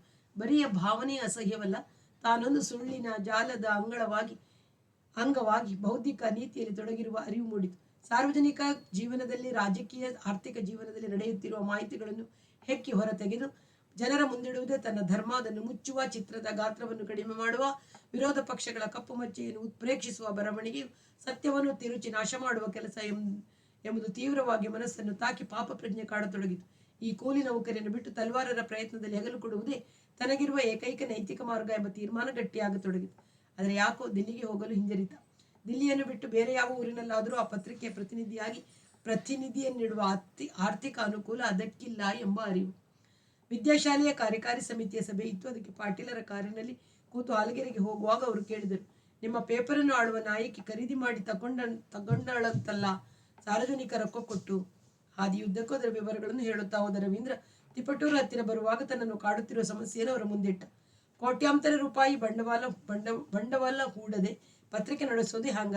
ನಮಗೆ ಅನ್ನಿಸಿದ್ದನ್ನು ಬರೆದು ಅಚ್ಚು ಹಾಕಿದೆವು ಅಂತ ಮನಸ್ಸಿನ ತೃಪ್ತಿ ಬಿಟ್ಟರೆ ಇಂಥ ಸಣ್ಣ ಪ್ರಮಾಣದ ಪತ್ರಿಕೆಯಿಂದ ಏನಾದೀತು ಎಂದು ಅವರು ಕೇಳಿದರು. ಸಭೆ ಮುಗಿದ ನಂತರ ಪಾಟೀಲರು ಕಾರಿನಲ್ಲಿ ಬೆಂಗಳೂರಿಗೆ ಹಿಂದಿರುಗಿದರು. ರವೀಂದ್ರ ಅಲ್ಲೇ ಉಳಿದ. ತನ್ನ ಸಮಸ್ಯೆಯನ್ನು ತೋಡಿಕೊಂಡಾಗ, ನಿಮ್ಮ ಪತ್ರಿಕೆ ಬದಲಿಸಿರೋದು ನನಗೂ ಅರ್ಥವಾಗಿದೆ. ಶಂಕರಮೂರ್ತಿಗಳು, ಚಂದ್ರಶೇಖರ್ ಡಾಕ್ಟರ್ ಅದೇ ಮಾತನಾಡಿಕೊಂಡೆವು ಎಂದು ಅಣ್ಣಯ್ಯ ತುಸು ಹೊತ್ತು ಆಲೋಚಿಸಿ, ಗಾಂಧಿ ಸತ್ತ ಮೇಲೆ ಗಾಂಧಿವಾದಗಳೆಲ್ಲ ಏನು ಮಾಡಿದರು? ಆ ನೆಹರು ಕುಟುಂಬದವರ ಅಧಿಕಾರ ದಾಹದ ರಾಜಕೀಯದ ಮೇಲೆ ಗುದ್ದಾಡೋಕ್ಕಾಗಲ್ಲ ಅಂತ ಸಣ್ಣ ಪ್ರಮಾಣದಲ್ಲೇ ತಮಗೆ ತೋಚಿದ ರೀತಿಯಲ್ಲಿ ಗ್ರಾಮ ಪುನರಚನೆಗೆ ಹೋದರು. ಇವತ್ತಲ್ಲ ನಾಳೆ ನಮ್ಮಂತವರ ಪ್ರಯತ್ನದ ಮಹತ್ವ ಜನಕ್ಕೆ ಅರ್ಥವಾಗುತ್ತೆ ಎಂಬ ನಂಬಿಕೆ ನನಗಿದೆ. ಈ ವಿದ್ಯಾಶಾಲೆನ ನಡೆಸ್ತಿರೋದು ಅದೇ ಶ್ರದ್ಧೆಯಿಂದ. ತಲ್ವಾರ್ ಹೊಸ ಪೇಪರ್ ನಡೆಸೋದು ಒಳ್ಳೇದೆ, ಆದರೆ ಅದರಿಂದ ಹೆಚ್ಚು ಪ್ರಯೋಜನವಾಗಲ್ಲ. ಟ್ರಿಬ್ಯೂನ್ ಪತ್ರಿಕೆ ಇಷ್ಟು ವರ್ಷ ಸರ್ಕಾರದ ಭ್ರಷ್ಟಾಚಾರದ ವಿರುದ್ಧ ಹೋರಾಡಿತು. ಏನು ಸಾಧಿಸಿತು? ತಿಂಗಳಿಂದ ತಿಂಗಳಿಗೆ, ವರ್ಷದಿಂದ ವರ್ಷಕ್ಕೆ ಭ್ರಷ್ಟಾಚಾರ ಹೆಚ್ಚಾಯಿತೇ ಹೊರತು ಕಮ್ಮಿ ಆಯಿತೆ? ವಿರೋಧಿಯಾಗಿ ನಿಂತು ಹೋರಾಡಿದ ಪತ್ರಿಕೆಯೇ ಭ್ರಷ್ಟತನ ಕೊಂಡು ಬಿಟ್ಟಿತು. ನೀವು ಶುರು ಮಾಡುವ ಹೊಸ ಪತ್ರಿಕೆ ಗತಿಯು ಇದೇ ಆಗಬಹುದು. ಪಶ್ಚಿಮ ದೇಶಗಳಲ್ಲಿ ಒಬ್ಬ ಮಂತ್ರಿ ಅಥವಾ ಅಧಿಕಾರಿ ಲಂಚ ತಿಂದ ಅಂತ ಪತ್ರಿಕೆಯಲ್ಲಿ ಬಂದು ಬಿಟ್ಟರೆ ಅಕ್ಕಪಕ್ಕದ ಮನೆ ಹೆಂಗಸರು ಅವನ ಹೆಂಡತಿ ಕೈಲಿ ಮಾತನಾಡಲ್ವಂತೆ. ಶಾಲೆಯ ಇತರ ಮಕ್ಕಳು ಅವನ ಜೊತೆ ಮಾತಾಡಲ್ವಂತೆ. ಇವನು ಅಥವಾ ಇವಳು ಆ ಭ್ರಷ್ಟ ರಾಜಕಾರಣಿಯ ಮಗನಂತೆ ಕಣೋ, ಮಗಳಂತೆ ಕಣೋ ಅಂತ ಬೆರಳು ತೋರಿಸಿ ಮಾತಾಡ್ಕತ್ತವಂತೆ. ಅವನ ಮಕ್ಕಳು ಅಳ್ತಾ ಮನೆಗೆ ಬಂದು ಸ್ಕೂಲಿಗೆ ಹೋಗಲ್ಲ ಅಂತ ಕೂತ್ಕೊಳ್ ಬಿಡ್ತವಂತೆ. ಅಲ್ಲಿ ಜನದ ನೈತಿಕ ಮಟ್ಟವೇ ಹಂಗಿರೋದ್ರಿಂದ ಪತ್ರಿಕೆಯಲ್ಲಿ ಬಂದದಕ್ಕೆ ಬೆಲೆ ಇರುತ್ತೆ. ನಮ್ಮಲ್ಲಿ ಹಂಗೆಂಗಿದೆ. ಒಬ್ಬ ಅಧಿಕಾರಿ ಭ್ರಷ್ಟ, ತುಂಬಾ ಲಂಚ ಹೊಡಿತಾನೆ ಅಂತ ಗೊತ್ತಾದ್ರೆ ಅವನ ಮಗಳನ್ನ ತನ್ನ ಮಗನಿಗೆ ತರಬೇಕು, ಅವನ ಮಗನಿಗೆ ತನ್ನ ಮಗಳನ್ನ ಕೊಡಬೇಕು ಅಂತೆಲ್ಲ ಹಾತೊರಿತಿರ್ತಾರೆ. ಒಂದು ಕಾಸು ಲಂಚ ಮುಟ್ಟದೆ ಇರೋ ಅಧಿಕಾರಿಯ ಮಗಳನ್ನ ಮದುವೆ ಆಗೋರು ಎಷ್ಟು ಜನ ಇದ್ದಾರೆ? ಶುದ್ಧ ಪ್ರಾಮಾಣಿಕ ಮಂತ್ರಿ ಅನ್ನೋನು ಒಬ್ಬ ಪಕ್ಷದಲ್ಲಿ ಇನ್ನೂ ಉಳಿದಿದ್ದರೆ ಅವನ ಮಗನಿಗೆ ಹೆಣ್ಣು ಕೊಡೋರು, ಅವನ ಮಗಳನ್ನ ತಂದುಕೊಳ್ಳೋರು ಎಷ್ಟು ಜನ ಅವರೇ ಹೇಳು? ರವೀಂದ್ರನಿಗೆ ಇದು ಬಹುಮುಖ್ಯವಾದ ಅಂಶವಾಗಿ ಕಂಡಿತು. ಅಧಿಕಾರಸ್ಥ ರಾಜಕಾರಣಿಗಳ ಭ್ರಷ್ಟತನವನ್ನು ಎಷ್ಟೇ ಹೊರಹಾಕಲಿ, ಜನಗಳು ಅವನಿಗೆ ಓಟು ಹಾಕ್ತಾನೆ ಇರ್ತಾರೆ. ಅವನು ತಮ್ಮ ಜಾತಿಯವನಾದರೆ ಸಾಕು, ಅಥವಾ ಅವನಿಂದ ತಮಗೇನಾದರೂ ಪ್ರಯೋಜನ ಸಿಕ್ಕಿದರೆ ಸಾಕು, ಜೇನು ಬಿಚ್ಚಿದವನು ಕೈನಕ್ಕಿಕೊಳ್ಳದೆ ಇರ್ತಾನಾ ಎಂಬ ಮಾತು ಇಡೀ ಜನಾಂಗ ಒಪ್ಪಿಕೊಳ್ಳಿರುವಾಗ ಲಂಚ, ಋಷ್ಯವತ್ತು, ಭ್ರಷ್ಟತೆ, ಸ್ವಜನ ಪಕ್ಷಪಾತ ಮೊದಲಾದವುಗಳನ್ನು ನೈತಿಕ ಅಪರಾಧವೆಂದು ಭಾವಿಸುವುದು ಹೇಗೆ? ಇಂಥವೆಲ್ಲ ಪತ್ರಿಕೆಗಳಲ್ಲಿ ಬಂದಷ್ಟು ರಾಜಕಾರಣಿಗೆ ಪ್ರಚಾರ ಸಿಕ್ಕಿ ಅವನು ಅಥವಾ ಅವಳ ಕಾಂತಿ ಜನಮನದಲ್ಲಿ ಇನ್ನಷ್ಟು ಚಿಮ್ಮುತ್ತದೆ ಎನ್ನಿಸತೊಡಗಿತು. ತುಸು ಹೊತ್ತಿನ ನಂತರ ಅಣ್ಣಯ್ಯ ಅಂದರು, ಅದಕ್ಕೆ ನಾನು ಹೇಳ್ತೀನಿ, ರಾಜಕೀಯವಾಗಿ ನಿಂತು ಈ ಭ್ರಷ್ಟ ಶಕ್ತಿಗಳನ್ನು ಗೆಲ್ಲೋಕೆ ಸಾಧ್ಯವೇ ಇಲ್ಲ. ಯಾಕೆಂದರೆ ಅವರು ಜನಗಳನ್ನು ಅವಲಂಬಿಸಿದ್ದಾರೆ. ಶುದ್ಧ ಜೀವನಕ್ಕೂ ಭ್ರಷ್ಟ ಜೀವನಕ್ಕೂ ವ್ಯತ್ಯಾಸವೇ ಇಲ್ಲ ಅನ್ನೋ ಥರದ ಜನ ಮನಸ್ಸನ್ನು ಪರಿವರ್ತಿಸಿದ್ದಾರೆ. ಇದು ಪ್ರಜಾಪ್ರಭುತ್ವವಾದ್ದರಿಂದ ಜನಗಳ ಓಟಿನಂತೆ ಅವರು ಆಳ್ತಿದ್ದಾರೆ. ನಾನು ಭ್ರಷ್ಟ ಅಂತೀಯೋ? ಉಚ್ಚ ನ್ಯಾಯಾಧೀಶರ ವಿಚಾರಣೆಯಿಂದ ಅದನ್ನು ತೀರ್ಮಾನ ಮಾಡಬೇಕು ಅಂತೀಯೋ? ನ್ಯಾಯಾಲಯದಲ್ಲಿ ಕರಿಗೌನ್ ಧರಿಸಿ ಕೂರೋರಲ್ಲ ನಮ್ಮ ನ್ಯಾಯಾಧೀಶರು, ಜನತೆಯೇ ಜನಾರ್ದನ. ಜನತೆಯ ನ್ಯಾಯಾಲಯದಲ್ಲಿ ನಾನು ನಿರ್ದೋಷಿ ಎಂದು ತೀರ್ಪು ಪಡಿತೀನಿ ಅಂತ ಅವರು ಚುನಾವಣೆಯನ್ನು ಆರ್ಡರ್ ಮಾಡ್ತಾರೆ. ಚುನಾವಣೆಯಲ್ಲಿ ನಿಂತು ವಿರೋಧಿಗಳನ್ನ ಧೂಳಿಪಟ ಮಾಡಿ ಇನ್ನಷ್ಟು ಬಹುಮತದಿಂದ ಗೆದ್ದು ಬರ್ತಾರೆ. ಅದಕ್ಕೆ ಏನು ಹೇಳ್ತೀಯ? ಪ್ರಭುತ್ವವೇ ಬೇಡ ಅಂತಿ ಏನು ಹೇಳು? ರವೀಂದ್ರನ ಮುಖ ನೋಡಿದರು. ಅವನಿಗೆ ಉತ್ತರ ತಿಳಿಯಲಿಲ್ಲ. ಇವೆಲ್ಲವೂ ತಾನು ಆಗಾಗ ಯೋಚಿಸಿದ್ದ ವಿಚಾರಗಳೇ. ಆದರೆ ಇಡೀ ಜನತೆಯನ್ನು ನಾಯಕರು ಭ್ರಷ್ಟಗೊಳಿಸಿರುವ ಅಂಶ ತನಗೆ ಸ್ಪಷ್ಟವಾಗಿ ಹೊಳೆದಿರಲಿಲ್ಲ. ಅಥವಾ ಈ ದೇಶದ ಜನರು ಯಾವತ್ತೂ ಭ್ರಷ್ಟರೇ ಆಗಿದ್ದರೆ? ಚಾರಿತ್ರ್ಯದ ಕಲ್ಪನೆಯೇ ಇಲ್ಲದೆ ಈ ದೇಶ ಒಬ್ಬರಾದ ಮೇಲೆ ಒಬ್ಬರಂತೆ ಪರದೇಶದ ಆಕ್ರಮಣಕಾರರಿಗೆ ಶರಣಾಗಿ, ಆ ಆಕ್ರಮಣಕಾರರು ಕ್ರಮೇಣ ಈ ಭ್ರಷ್ಟಗುಣಗಳನ್ನು ಮೈಗೂಡಿಸಿಕೊಂಡು ಹೊಸ ಆಕ್ರಮಣಕಾರರಿಗೆ ಸೋತು ನಮ್ಮ ಮಹಾರಾಜರುಗಳು, ನವಾಬ ಸುಲ್ತಾನರುಗಳು ಭ್ರಷ್ಟರಲ್ಲದಿದ್ದರೆ ಒಂದು ಹಿಡಿ ಬ್ರಿಟಿಷರು ಹೇಗೆ ಇಷ್ಟು ವಿಶಾಲ ದೇಶವನ್ನು ಗೆಲ್ಲುತ್ತಿದ್ದರು ಎಂದು ಅವನ ಮನಸ್ಸು ತತ್ವ ಚಿಂತನೆಯಲ್ಲಿ ಮುಳುಗತೊಡಗಿತು. ಅಣ್ಣಯ್ಯ ಅಂದರು, ಪತ್ರಿಕೆ ನಡೆಸೋದು ಒಂಥರ ರಾಜಕೀಯ ಕೆಲಸವೇ. ನನಗನ್ಸುತ್ತೆ, ದೇಶ ಕಟ್ಟಬೇಕು ಅಂದರೆ ಇಂಥ ಶಾಲೆಗಳು ನಡೆಸಬೇಕು. ಈಗಿನ ತಲೆಮಾರನ್ನ ತಿದ್ದೋಕ್ಕಾಗಲ್ಲ, ಮುಂದಿನ ಪೀಳಿಗೆನ ಉತ್ತಮರನ್ನಾಗಿ ಮಾಡಬೇಕು. ಶಾಲೆ ನಡೆಸೋಕು ರಾಜಕೀಯ ಅಡ್ಡ ಬಂತಲ್ಲ. ಪರಶುರಾಮೇಗೌಡನಿಂದ ರೆವಿನ್ಯೂ ಮಂತ್ರಿ, ಅವನಿಂದ ಮುಖ್ಯಮಂತ್ರಿ, ಅಲ್ಲಿಂದ ಪ್ರಧಾನಿ ಹಾಗೂ ಪಕ್ಷದ ಸರ್ವಾಧಿಕಾರಿಣಿ, ಹೀಗೆ ರಾಜಕೀಯಕ್ಕೆ ಸಂಬಂಧವೇ ಆಯ್ತಲ್ಲ. ಈಗ ಅದರಿಂದ ಬಿಡಿಸ್ಕೊಂಡು ಆಯ್ತಲ್ಲ. ನನಗೆ ಮೊದಲು ಏನು ಅನಿಸ್ತಿತ್ತು ಗೊತ್ತಾ? 400 ಗ್ರಾಮೀಣ ಮಕ್ಕಳಿಗೆ ಉತ್ತಮ ಚಾರಿತ್ರ್ಯ, ಅನ್ನ, ಬಟ್ಟೆ, ವಸತಿ ಕಲ್ಪಿಸಿದರೆ ಸಾರ್ಥಕ ಅನಿಸ್ತಿತ್ತು. ಪರಶುರಾಮೇಗೌಡನ ಪ್ರಕರಣದಿಂದ ರಾಷ್ಟ್ರಾದ್ಯಂತ ಹುಡುಗರನ್ನು ಸೇರಿಸೋಕೆ ಶುರು ಮಾಡಿದ ಮೇಲೆ ನಮ್ಮ ಸೇವೆಯ ಪರಿಣಾಮ ಇನ್ನೂ ವಿಸ್ತಾರವಾಗುತ್ತಿದೆ ಅನಿಸ್ತಿದೆ. ಇವರೆಲ್ಲ ದೊಡ್ಡ ಅಧಿಕಾರಿಗಳು, ಉದ್ಯೋಗಸ್ಥರ ಮಕ್ಕಳು, ಬೇರೆ ಶಾಲೆಗಳಿಗೆ ಕಳಿಸೋ ಶಕ್ತಿ ಇದ್ದು ಇಂಥ ಕಡೆ ಕಳಿಸಿದ್ದಾರೆ ಅಂದರೆ ಮಕ್ಕಳ ಚಾರಿತ್ರ್ಯ ಅವರಿಗೆ ಮುಖ್ಯ. ಇವು ಮುಂದೆ ಪ್ರಭಾವಶಾಲಿಗಳಾಗೋದು ಖಂಡಿತ. ಈ ವಯಸ್ಸಿನಲ್ಲಿ ಚಾರಿತ್ರ್ಯ ಮೊಳಕೆಯೊಡೆದು ಬೇರು ಗಟ್ಟಿಕೊಂಡರೆ ಅವರು ಯಾವುದೇ ಕ್ಷೇತ್ರದಲ್ಲಿರಲಿ ಕಾಯ, ವಾಚ, ಮನಸ ಶುದ್ಧವಾಗಿ ಕರ್ತವ್ಯ ಮಾಡ್ತಾರೆ. ಇಂಥವರು ನಮ್ಮ ಕೈ ಕೆಳಗಿನವರ ಮೇಲೆ, ಸಹೋದ್ಯೋಗಿಗಳ ಮೇಲೆ ನೈತಿಕ ಪ್ರಭಾವ ಬೀರಿಯೇ ಬೀರುತ್ತಾರೆ. ಅದಕ್ಕೆ ನಾನಂತೀನಿ, ನೀನು ಪತ್ರಿಕೆ ನಡೆಸೋಕೆ ಹೋಗೋ ಬದಲು ಈ ಶಾಲೆಗೆ ಬಂದ್ಬಿಡು. 1 ವರ್ಷ ಇಲ್ಲಿ ನಮ್ಮಲ್ಲಿ ಒಬ್ಬನಾಗಿ ಕೆಲಸ ಮಾಡು. ಆಮೇಲೆ ಸರಿಯಾದ ಸ್ಥಳ ಹುಡುಕಿ ಭಾರತದ ಯಾವ ಭಾಗದಲ್ಲಾದರೂ ಸರಿ ಇಂಥದ್ದೇ ಬೇರೊಂದು ಶಾಲೆಯನ್ನು ಆರಂಭಿಸು. ರವೀಂದ್ರನ ಮನಸ್ಸಿಗೊಂದು ಕನಸು ದೊರೆಯಿತು. ಅಣ್ಣಯ್ಯನ ಮಾತು ನಿಜ. ಪತ್ರಿಕೆಗಳಲ್ಲಿ ಬೇಕಾದಷ್ಟು ಬರುತ್ತದೆ. ರಾಷ್ಟ್ರದ ಸಂಸತ್ತಿನಲ್ಲಿ, ರಾಷ್ಟ್ರಗಳ ವಿಧಾನಸಭೆಗಳಲ್ಲಿ ಬೇಕಾದಷ್ಟು ಕೆದಕುತ್ತಿವೆ. ಪರಿಣಾಮವೇನು? ವಿರೋಧ ಪಕ್ಷಗಳ ಕೂಗಾಟವನ್ನು, ಆಳುವ ಪಕ್ಷಗಳವರ ಕಿರುಚಾಟಗಳು ಮುಚ್ಚಿ ಬಹುಮತದ ಭಾರದಿಂದ ಜಜ್ಜಿ ವಿಜೃಂಭಿಸಿ ಬಿಡುತ್ತಾರೆ.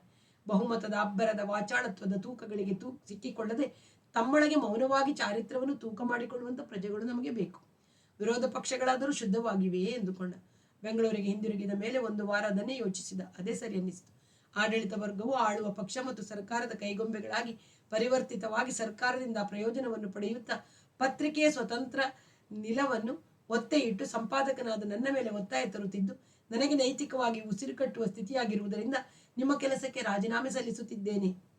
ನಿಮಗೆ ಇಷ್ಟವಿದ್ದಲ್ಲಿ ರಾಜೀನಾಮೆ ಸಲ್ಲಿಸಿದ ನಂತರ 3 ತಿಂಗಳು ಕೆಲಸ ಮಾಡಬೇಕು ಅಥವಾ ಆ ಅವಧಿಯ ಸಂಬಳ ಸಾರಿಗೆಗಳನ್ನು ನಿಮಗೆ ಕೊಡಬೇಕು ಎಂಬ ಸೇವಾ ನಿಯಮವನ್ನು ಮನ್ನಾ ಮಾಡಬಹುದು. ಇಲ್ಲದಿದ್ದರೆ 3 ತಿಂಗಳು ಕೆಲಸ ಮಾಡುತ್ತೇನೆ ಎಂದು ಬರೆದು ದಿಲ್ಲಿಗೆ ಪೋಸ್ಟ್ ಮಾಡಿದ. ಅದು ಅವರಿಗೆ ತಲುಪಿದ ದಿನವೇ ರಾಜೀನಾಮೆಯನ್ನು ಒಪ್ಪಿಕೊಂಡು 3 ತಿಂಗಳ ಅವಧಿಯನ್ನು ಮನ್ನಾ ಮಾಡಿ ಜೊತೆಗೆ ಅವನ ಪ್ರಾವಿಡೆಂಟ್ ಫಂಡ್ ಹಣಕ್ಕೆ ಬೆಂಗಳೂರಿನ ಬ್ಯಾಂಕಿನ ಚೆಕ್ ಅನ್ನಿಟ್ಟು ತಕ್ಷಣ ಉತ್ತರ ಕಳಿಸಿದರು. ರವೀಂದ್ರ ಇನ್ನು 3 ದಿನದಲ್ಲಿ ಮನೆಯನ್ನು ಖಾಲಿ ಮಾಡಿ ತನ್ನ ಪಾತ್ರೆ ಪದಾರ್ಥಗಳಲ್ಲಿ ಕೆಲವನ್ನು ಶಾಂತಮೂರ್ತಿಯ ಮನೆ, ಇನ್ನು ಕೆಲವನ್ನು ಇನ್ನೊಬ್ಬರು ಸಹೋದ್ಯೋಗಿ ಸದಾಶಿವನ ಮನೆಯಲ್ಲಿ ಇಟ್ಟು ಕಾರನ್ನು ಮಾರುವಂತೆ ಶಾಂತಮೂರ್ತಿಗೆ ತಿಳಿಸಿ ಸ್ವಂತದ ಬಟ್ಟೆ ಬರೆಗಳನ್ನು ವಿದ್ಯಾಶಾಲೆಗೆ ಹೊರಟು ಬಂದ. ತಾನು ಕೆಲಸ ಬಿಟ್ಟಿದ್ದು ನೈತಿಕ ಧಿಕ್ಕಾರದಿಂದಾದರೂ ಅದನ್ನು ಸುದ್ದಿ ಮಾಡಿ ಬೇರೆ ಕಡೆಗಳಲ್ಲಿ ಪ್ರಕಟಿಸಬಾರದೆಂದು ಶಾಂತಮೂರ್ತಿಗೆ ಕಟ್ಟುನಿಟ್ಟಾಗಿ ಹೇಳಿದ. ಸುದ್ದಿ ಗದ್ದಲ ಮೊದಲಾದವುಗಳಿಂದ ಯಾವ ಅಭ್ಯುದಯವೂ ಆಗುವುದಿಲ್ಲವೆಂದು ಅವನ ಮನಸ್ಸು ಬಿಗಿಯಾಗಿ ನಂಬತೊಡಗಿತ್ತು. ರವೀಂದ್ರ ವಿದ್ಯಾಶಾಲೆಗೆ ಬಂದು ಇರತೊಡಗಿದ. 2 ವಾರದ ನಂತರ ಒಂದು ದಿನ ಅಲ್ಲಿಗೆ ಬಂದ. ನೇರವಾಗಿ ಅಣ್ಣಯ್ಯನವರ ಕೋಣೆಗೆ ಹೋಗಿ ಕುಳಿತ. ಅವರಿಗೆ ಸಂತೋಷ, ಕುತೂಹಲ. ಅವನು ಇಲ್ಲಿಂದ ಬೆಂಗಳೂರಿಗೆ ಹೋಗಿ 4 ವರ್ಷವಾಗಿತ್ತು. ಬೆಂಗಳೂರಿನಲ್ಲಿ ಇದ್ದಾಗ ನಡುವೆ 2 ಸಲ ಬಂದಿದ್ದ. ಆದರೆ ಬೆಂಗಳೂರು ಬಿಟ್ಟು ದಿಲ್ಲಿಗೆ ಹೋದ ಮೇಲೆ 3 ವರ್ಷವಾಗಿದೆ. ಅನಂತರ ಒಮ್ಮೆಯೂ ಇತ್ತ ಸುಳಿದಿಲ್ಲ. ತಾನು ಎಲ್ಲಿದ್ದೇನೆ, ಏನು ಮಾಡುತ್ತಿದ್ದೇನೆ ಎಂಬ ಬಗೆಗೆ ಒಂದು ಕಾಗದವೂ ಇರಲಿಲ್ಲ. ಈಗ ಇದ್ದಕ್ಕಿದ್ದಂತೆ ಬಂದಿದ್ದಾನೆ. ನೋಡಿದರೆ ದಿಲ್ಲಿಯಲ್ಲಿ ಇದ್ದಂತೆ ಕಾಣುವುದಿಲ್ಲ. ಒಗೆದಿದ್ದರೂ ಹಳೆಯದಾಗಿ ಕಾಣುವ ಪೈಜಾಮ ಜುಬ್ಬ ಹಾಕಿದ್ದಾನೆ. ಗಡ್ಡ ಮಾಡಿಕೊಂಡ ಮುಖವು ಬಿಸಿಲಿಗೆ ತಿರುಗಿ ಕಪ್ಪು ಕಟ್ಟಿರುವಂತೆ ಕಾಣುತ್ತಿದೆ. ತಲೆಯೂ ಎಣ್ಣೆ ಕಾಣದೆ ಅಥವಾ ವಯಸ್ಸಿಗೆ ಅವನಿಗೂ 40, 44, 45 ಬೊಕ್ಕವಾಗುತ್ತಿದೆ. ಸಂಗಡ ಸಿತಾರಿಲ್ಲ, ಒಂದು ಹೆಗಲು ಚೀಲ ಮಾತ್ರ. ಬಿದಿರಳ್ಳಿ ಗೇಟಿನಿಂದ ಗಾಡಿ ಜಾಡು ಜಲ್ಲಿಕಲ್ಲು ತಾರಿನ ರಸ್ತೆಯಾಗಿದೆ. ಲಾರಿಗಳು ಓಡಿಯಾಡುತ್ತಿವೆ ಎಂದ. ಪ್ರಪಂಚ ಬದಲಾಗುತ್ತಿದೆ. ನೀವು ಬಂದದ್ದಲ್ಲಿಂದ ಸುದ್ದಿಯೇ ಇಲ್ಲ. ಅಣ್ಣಯ್ಯ ವಿಚಾರಿಸಿದರು. ನನಗೆ ದಿಲ್ಲಿಲಿಲ್ಲ. ಅದು ಬಿಟ್ಟು 1 ವರ್ಷದ ಮೇಲಾಯಿತು. ಸಂಚಾರ ಮಾಡ್ತಿದ್ದೆ, ತೀರ್ಥಯಾತ್ರೆ. ಆಮೇಲೆ ಮಥುರಾದಲ್ಲೊಂದು ಶ್ರೀಹರಿ ಸಂಗೀತ ವಿದ್ಯಾಲಯ ಅಂತ ಇದೆ. ಮಕ್ಕಳಿಗೆ ಉಚಿತವಾಗಿ ಅನ್ನ ಬಟ್ಟೆ ಕೊಟ್ಟು ಸಂಗೀತ ಕಲಿಸುವ ಸಂಸ್ಥೆ. ಒಬ್ಬ ಸನ್ಯಾಸಿ ನಡೆಸ್ತಿದ್ದಾರೆ. ಸ್ವತಃ ಒಳ್ಳೆ ಸಂಗೀತಗಾರರು. ಆಮೇಲೆ ಯಾಕೋ ಬೇಸರವಾಯಿತು. ಸಂಗೀತ ವಿದ್ಯಾಪ್ರಸಾರದಿಂದ ಏನು ಸಾರ್ಥಕ? ಜನಕ್ಕೆ ಉಪಯೋಗವಾಗುವ ಕೆಲಸ ಏನಾದರೂ ಮಾಡಬೇಕು ಅನ್ನಿಸ್ತು. ಇಲ್ಲಿಗೆ ಬಂದು ಶಂಕರಮೂರ್ತಿ, ಶರಬಣ್ಣ, ಚಂದ್ರಶೇಖರ್ ಇವರುಗಳಿಂತೆ ಮಕ್ಕಳಿಗೆ ಪಾಠ ಹೇಳಿ ವಿದ್ಯಾಶಾಲೆ ಇತರ ಕೆಲಸಗಳನ್ನು ಮಾಡಿಕೊಂಡಿರಬೇಕು ಅಂತ ಅನಿಸ್ತು. ಅಲ್ಲಿಂದ ಇಲ್ಲಿಗೆ ಹೊರಟು ಬಂದೆ. ನನ್ನನ್ನು ಸೇರಿಸ್ಕೊಳ್ಳಕ್ಕೆ ಸಾಧ್ಯವೇ? ಇಲ್ಲಿ ಹೊಸ ಥರ ವಿದ್ಯಾರ್ಥಿಗಳು ಕಾಣ್ತಾರೆ. ಇಟ್ಟಿಗೆ ಟಾರ್ಸಿಗಳ ಕಟ್ಟಡಗಳು ಏಳುವಾಗಿ ಕಾಣ್ತಿವೆ. ಅವನು ಹೋದ ನಂತರ ಇಲ್ಲಿ ನಡೆದ ವಿದ್ಯಮಾನಗಳನ್ನು ಅಣ್ಣಯ್ಯ ವಿವರಿಸಿದರು. ನೀವು ಬೆಟ್ಟದ ಮೇಲೆ ದೇವಸ್ಥಾನದಲ್ಲಿ ಇರ್ತೀರಾ ಅನ್ನೋದೊಂದು ನೆಪವಾಗಿತ್ತು. ಹೀಗೆಲ್ಲ ಸ್ಪಷ್ಟವಾಗಿ ತಿಳಿತಿದೆ. ಇದು ಬರೇ ಪರಶುರಾಮೇಗೌಡನ ಷಡ್ಯಂತ್ರವಲ್ಲ. ರೆವಿನ್ಯೂ ಮಂತ್ರಿ, ಮುಖ್ಯಮಂತ್ರಿ, ಪ್ರಧಾನಮಂತ್ರಿ, ವೃತ್ತಪತ್ರಿಕೆ ಹೀಗೆ ಇಡೀ ಭಾರತ ದೇಶವೇ ಒಂದರೊಳಗೊಂದು ಹೊಸದು ನಮ್ಮ ಜೋಗಪ್ಪನ ಗುಡ್ಡಕ್ಕೆ ಬೆಸೆದುಕೊಂಡಿದೆ. ಕ್ರಮೇಣ ನಿಮಗೆ ಗೊತ್ತಾಗುತ್ತೆ. ಮಾರಾಯರ ಹಾಗೆ ಇಲ್ಲಿರಿ. ನಿಮ್ಮ ಕೈಲಾದ ಕೆಲಸ ಮಾಡಿ. ಹೊಸ ಕಲ್ಪನೆ ಬಂದರೆ ಹೇಳಿ ಎಂದು ಶಂಕರಮೂರ್ತಿ, ಸೋಮಶೇಖರಾಚಾರ್ಯ, ಚಂದ್ರಶೇಖರ, ಶರಬಣ್ಣ ಮೊದಲಾದವರಿಗೆ ಹೇಳಿ ಕಳಿಸಿದರು. ಅವರೆಲ್ಲರಿಗೂ ಹೊನ್ನತಿಯನ್ನು ಕಂಡು ಖುಷಿ. ಅವನು ಸಂಗೀತವನ್ನು ಬಿಟ್ಟು ತಮ್ಮಂತೆಯೇ ವಿದ್ಯಾಶಾಲೆಯ ಕರ್ಮಯೋಗದಲ್ಲಿ ಅರ್ಪಿಸಿಕೊಳ್ಳಲು ಬಂದಿದ್ದಾನೆಂಬುದನ್ನು ತಿಳಿದು ಒಂದು ಬಗೆಯ ತೃಪ್ತಿ. ಚಂದ್ರಶೇಖರ್ ಹೇಳಿದರು, ನಾನು ಹಿಂದೆ ಈ ಮಾತು ಹೇಳಿದ್ದೆ. ಬೇಕಾದ್ರೆ ಇವ್ರನ್ನೆಲ್ಲ ಕೇಳಿ. ಇವರು ಒಂದಲ್ಲ ಒಂದಿನ ನಮ್ಮ ಹಾಗೆ ಬ್ರಹ್ಮಚಾರಿ ನಿಷ್ಠೆಯಿಂದ ಇಲ್ಲಿ ಸೇವೆ ಮಾಡ್ಕೊಂಡಿರ್ತಾರೆ ಅಂತ. ವ್ಯಕ್ತಿನ ನೋಡಿದ್ರೆ ಗೊತ್ತಾಗುತ್ತೆ ಅವರೊಳಗೆ ಎಂಥ ಪ್ರವೃತ್ತಿ ಕೆಲಸ ಮಾಡ್ತಿದೆ ಅನ್ನೋದು. ಅಂಥ ಪ್ರೇರಣೆಯಿಂದ ಗೊತ್ತಾಗುತ್ತೆ. ಹೊನ್ನತಿಯನ್ನು ಎಲ್ಲಿ ಉಳಿಸಬೇಕೆಂದು ಉಳಿದವರಿಗೆ 1 ನಿಮಿಷ ಸಮಸ್ಯೆ ಆಯಿತು. ತೋಟದ ಆಚೆ ಕಟ್ಟೆಯ ಪಕ್ಕದಲ್ಲಿ ಅವರಿಗಾಗಿ ಕಟ್ಟಿದ್ದ ಈಗಲೂ ಸಂಗೀತ ಶಾಲೆ ಎಂದು ಕರೆಯುವ ಪುಟ್ಟ ಹೆಂಚಿನ ಮನೆಯು ಈಗ ರಾಮಚಂದ್ರ ಮೇಷ್ಟ್ರದಾಗಿದೆ. ಪ್ರವಚನದ ವೇಳೆ ವಿನ ಸದಾ ಧ್ಯಾನದಲ್ಲಿ ಮಗ್ನರಾಗಿರುವ ಅವರನ್ನು ಅಲ್ಲಿಂದ ಬಿಡಿಸುವುದು ಯಾರಿಗೂ ಮನಸ್ಸಿನಲ್ಲೂ ಸಾಧ್ಯವಿಲ್ಲ. ಅಲ್ಲದೆ ಹೊನ್ನತಿ ಈಗ ಸಂಗೀತವನ್ನೇ ಬಿಟ್ಟಿದ್ದಾರಾದ್ರಿಂದ ದೂರದ ನಿಶ್ಶಬ್ದದ ಅವಶ್ಯಕತೆಯೂ ಇಲ್ಲ. ಅಷ್ಟರಲ್ಲಿ ರವೀಂದ್ರ ಅಲ್ಲಿಗೆ ಬಂದ. ಹೊನ್ನತಿಯನ್ನು ನೋಡಿ ಅವನಿಗೂ ಆಶ್ಚರ್ಯ, ಸಂತೋಷ. ಅವನು ಇಲ್ಲೇ ಕಾರ್ಯಕರ್ತನಾಗಲು ಬಂದಿದ್ದಾನೆಂಬುದನ್ನು ಕೇಳಿ ಸಂತೋಷವಾಯಿತು. ತಾನು ಬೇರೆ ಎಲ್ಲಾದರೂ ಇಂಥ ಶಾಲೆಯನ್ನು ಆರಂಭಿಸಬೇಕೆಂಬ ಅವನ ಆಲೋಚನೆಯೊಡನೆ ಹೊನ್ನತಿಯ ಚಿತ್ರ ಬೆರೆತು ಇಷ್ಟು ವಿದ್ಯಾವಂತ, ಇಷ್ಟು ನಿಷ್ಠಾವಂತ ಸೇರಿದರೆ ಆ ಶಾಲೆಯ ಆಧಾರ ಸ್ತಂಭವಾಗುತ್ತಾನೆಂದು ಮನಸ್ಸಿನಲ್ಲಿ ಮಿಂಚಿತು. ಪರಸ್ಪರ ಮಾತುಕತೆಗಳು ನಡೆದವು. ಈಗ ಇವರನ್ನ ಸದ್ಯಕ್ಕೆ ಇರಿಸೋದು ಎಲ್ಲಿ? ಅಣ್ಣಯ್ಯ ಕೇಳಿದರು. ನನ್ನ ರೂಮಿನಲ್ಲಿ ಒಂದು ಭಾಗದ ಖಾಲಿ ಇದೆಯಲ್ಲ, ನನ್ನ ಜೊತೆ ಇರಲಿ, ನನಗೂ ಸ್ವಲ್ಪ ಹರಟೆಗೆ ಜೊತೆಯಾಗುತ್ತೆ. ರವೀಂದ್ರ ತಕ್ಷಣ ಹೇಳಿದ. ಅಣ್ಣಯ್ಯನಿಗೆ ಸಮಸ್ಯೆ ಬಗೆಹರಿಯಿತು.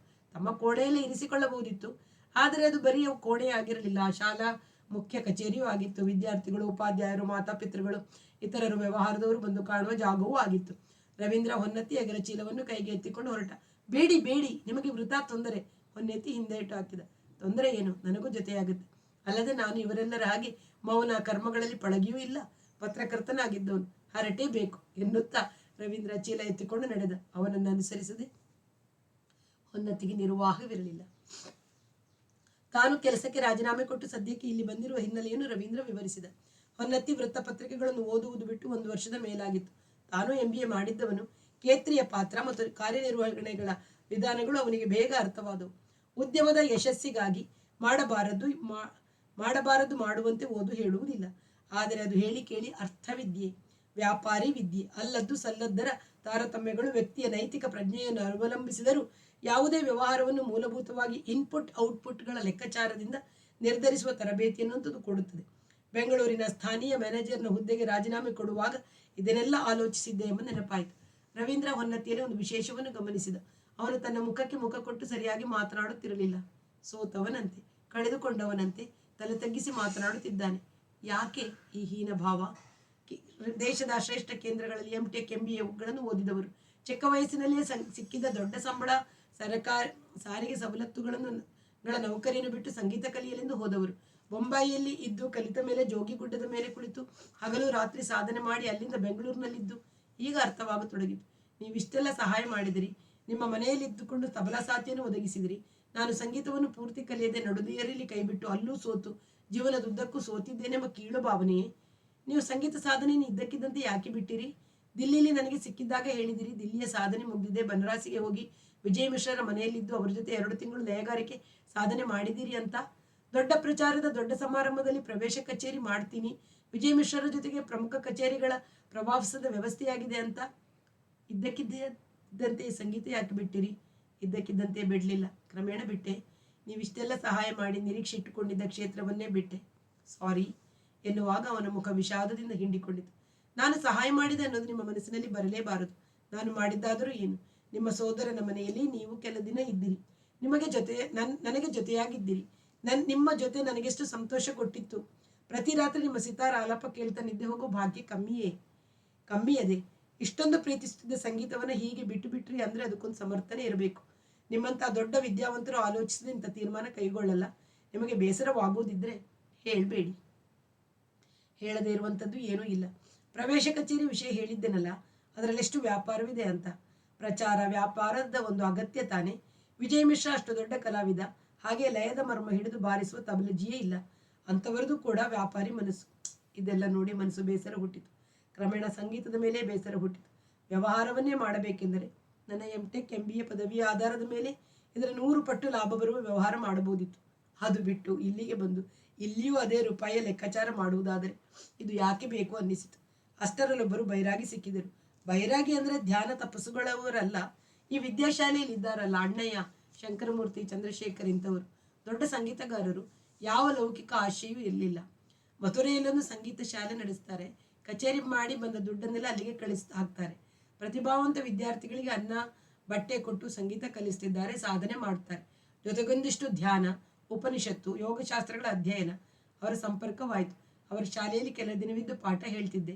ಕೊನೆಗದು ಬೇಸರವಾಗಿ ಬಿಟ್ಟು ಇಲ್ಲಿಗೆ ಬಂದೆ. ಸಂಗೀತವನ್ನ ಪೂರ್ತಿ ಕೈಬಿಟ್ಟೆ ಅಂತ ಅಲ್ಲ, ಅದರಲ್ಲಿ ಜೀವನದ ಪೂರ್ಣ ಅರ್ಥ ಸಿಕ್ಕೋದಿಲ್ಲ ಅನಿಸ್ತು. ಅದೆಲ್ಲ ಇನ್ನೂ ಯಾವಾಗಲಾದರೂ ಹೇಳ್ತೀನಿ ಎಂದ.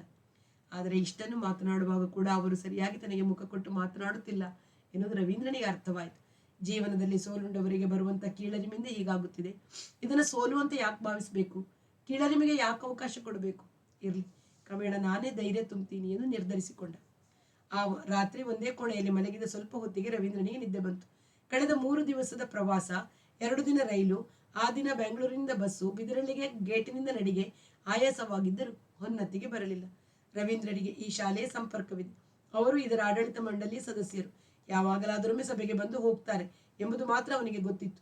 ಅವರು ಬೆಂಗಳೂರು ಬಿಟ್ಟು ಇಲ್ಲೇ ಬಂದು ತಾನು ಅವರ ಕೋಣೆಯಲ್ಲಿರುವ ಕಲ್ಪಿಸಿಕೊಳ್ಳಲು ಆಗದ ಸ್ಥಿತಿಯಲ್ಲಿ ತಾನು ಸಿಕ್ಕಿಕೊಂಡು ರಾತ್ರಿಯ ನಿಶ್ಶಬ್ದದಲ್ಲಿ ತನ್ನ ಹೆಗಲು ಚೀಲಕ್ಕೆ ಬಟ್ಟೆ ಬರೆ ಹಾಕಿಕೊಂಡು ಸದ್ದು ಮಾಡದೆ ನಡೆದು ಇಲ್ಲಿಂದ ಹೋಗಿ ಬಿಡಲಿ ಎಂಬ ಉಪಾಯ ಕಂಡಿತು.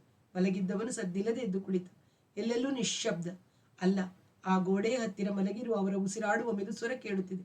ಬಾಗಿಲು ತೆರೆದ ಕಿರಿಚು ಅಕಸ್ಮಾತ್ ಕೇಳಿದರು. ತಾನು ಜಲಬಾಧೆಗೆ ಹೋಗ್ತಿದ್ದೀನಿ ಅಂತ ಅರೆನಿದ್ರೆಯಲ್ಲಿ ಅರ್ಥ ಮಾಡಿಕೊಂಡು ಮಗ್ಗಲು ಹೊರಳಿ ಮತ್ತೆ ಹಾಗೆ ನಿದ್ರೆ ಮಾಡಿಬಿಡ್ತಾರೆ ಎಂಬ ಪರಿಹಾರ ತೋಚಿತು. ಹಾಗೆ 5 ನಿಮಿಷ ಕುಳಿತಿದ್ದ. ಅನಂತರ ಹಾಗೆ ತಪ್ಪಿಸಿಕೊಂಡು ಓಡಿ ಹೋಗಲು ನನ್ನ ಕೈಯಲ್ಲಿ ಆಗುವುದಿಲ್ಲ ಎನ್ನಿಸಿತು. ತಾನಿಲ್ಲಿ ಬರಲೇಬಾರದಾಗಿತ್ತು ಎಂಬ ಖೇದ ಹುಟ್ಟಿತು. ತಾಯಿ ತಂದೆಗೆ ಹೇಳದೆ ಕೇಳದೆ ಮನೆ ಬಿಟ್ಟು ಹೋಗಲು ಸಾಧ್ಯವಾಯಿತು. ಆದರೆ ಇಲ್ಲಿಂದ ಹೇಳದೆ ಕೇಳದೆ ಹೋಗಲು ಯಾಕೆ ಸಾಧ್ಯವಾಗುತ್ತಿಲ್ಲ ಎಂಬ ಪ್ರಶ್ನೆ ಹುಟ್ಟಿತು. ದಿಲ್ಲಿಯಿಂದ ಓಡಿ ಹೋಗುವ ಅಗತ್ಯವು ಇಲ್ಲಿಂದ ತಪ್ಪಿಸಿಕೊಳ್ಳುವ ಅಗತ್ಯಕ್ಕಿಂತ ಹೆಚ್ಚಾಗಿತ್ತೆ. ಅದು ಕಡಿಮೆಯದಾಗಿರಲಿಲ್ಲ.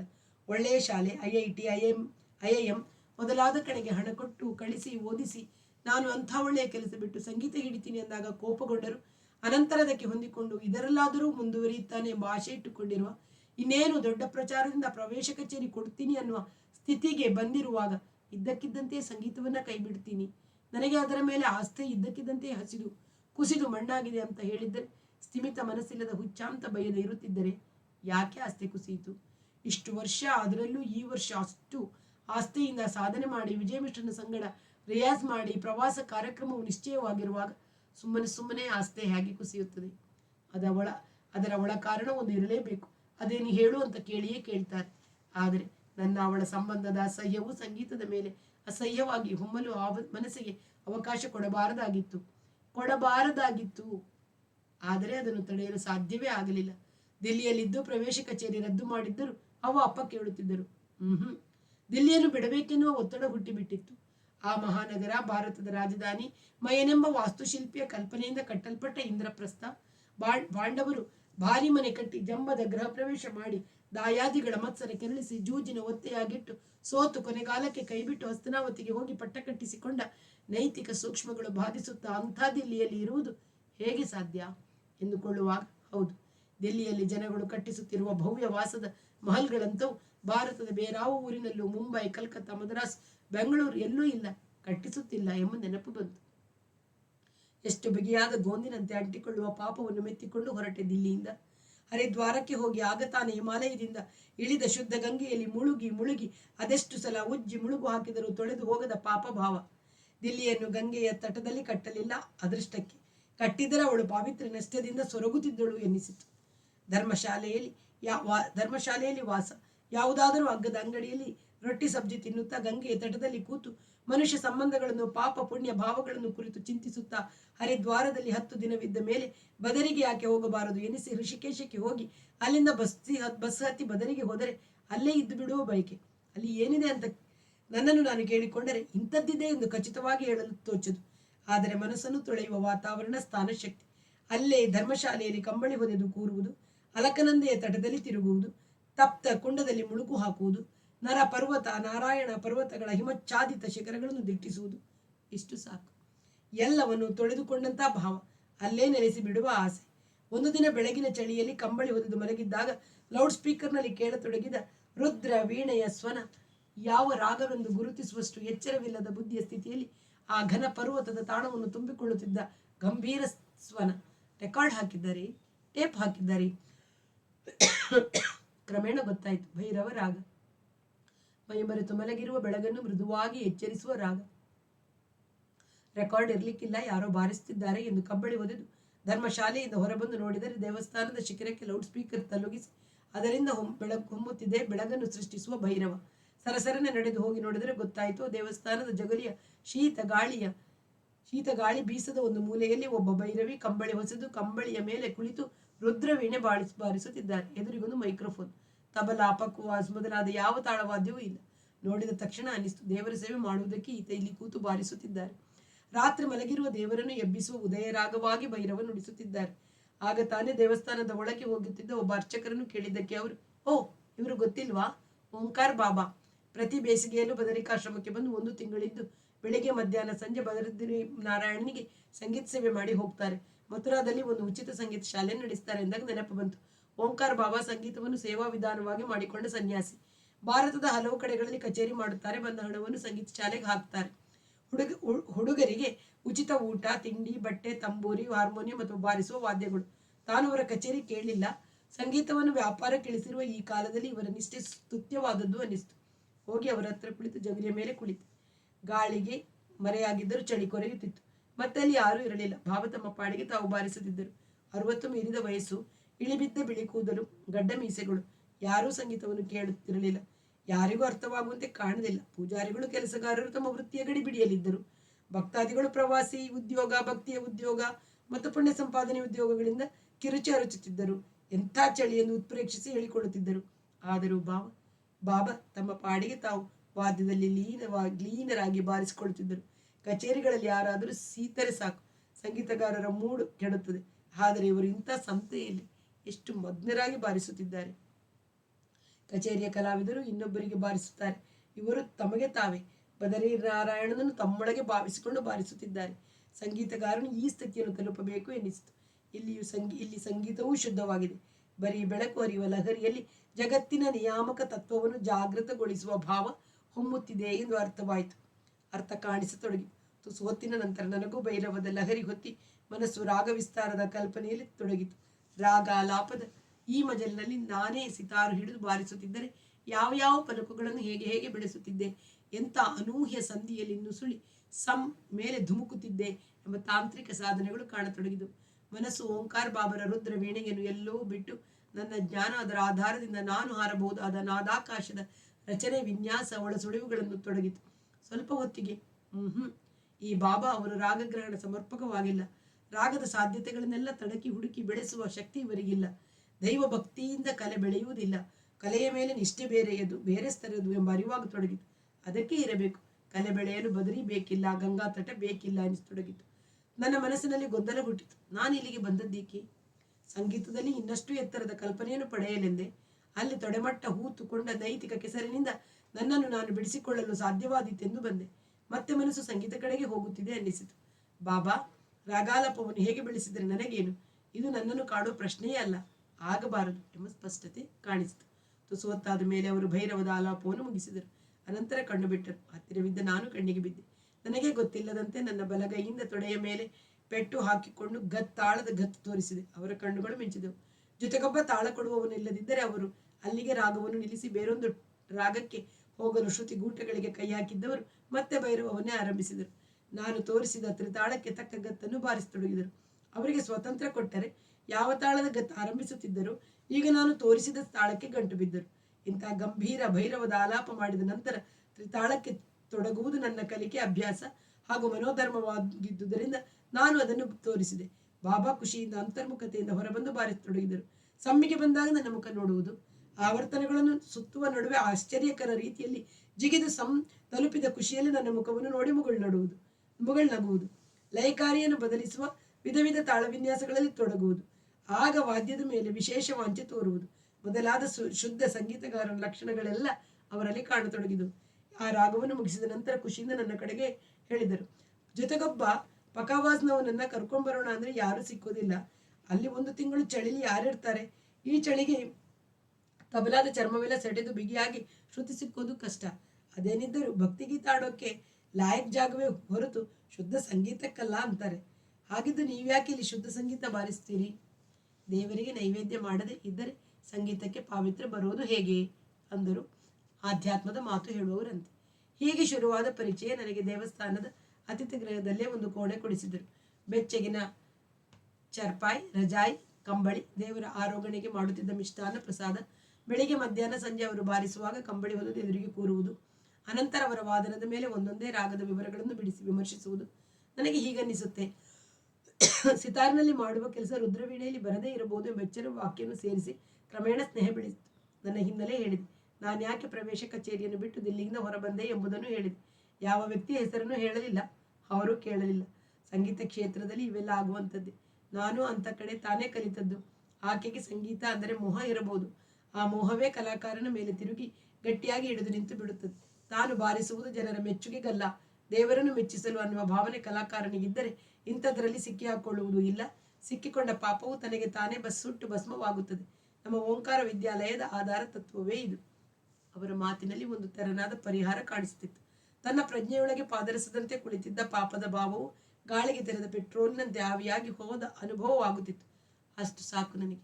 ಜೀವನದಲ್ಲಿ ಬೇರೆ ಏನೂ ಬೇಡ ಅನ್ನುವ ಸ್ಥಿತಿ ಹುಟ್ಟಿತ್ತು. ಕ್ರಮೇಣ ಒಡನಾಡುತ್ತಾ ಆಡುತ್ತಾ ಈಗಲೂ ನೆನಪಿನಲ್ಲಿದೆ. ಅಲಕಾನಂದೆಯ ದಡದಲ್ಲಿ ಬ್ರಹ್ಮ ಕಪಾಲದ ಕಡೆಗೆ ನಾವಿಬ್ಬರು ತಿರುಗಾಡಲೆಂದು ಹೋದಾಗ ಅವರೇ ಹೇಳಿದ್ದು.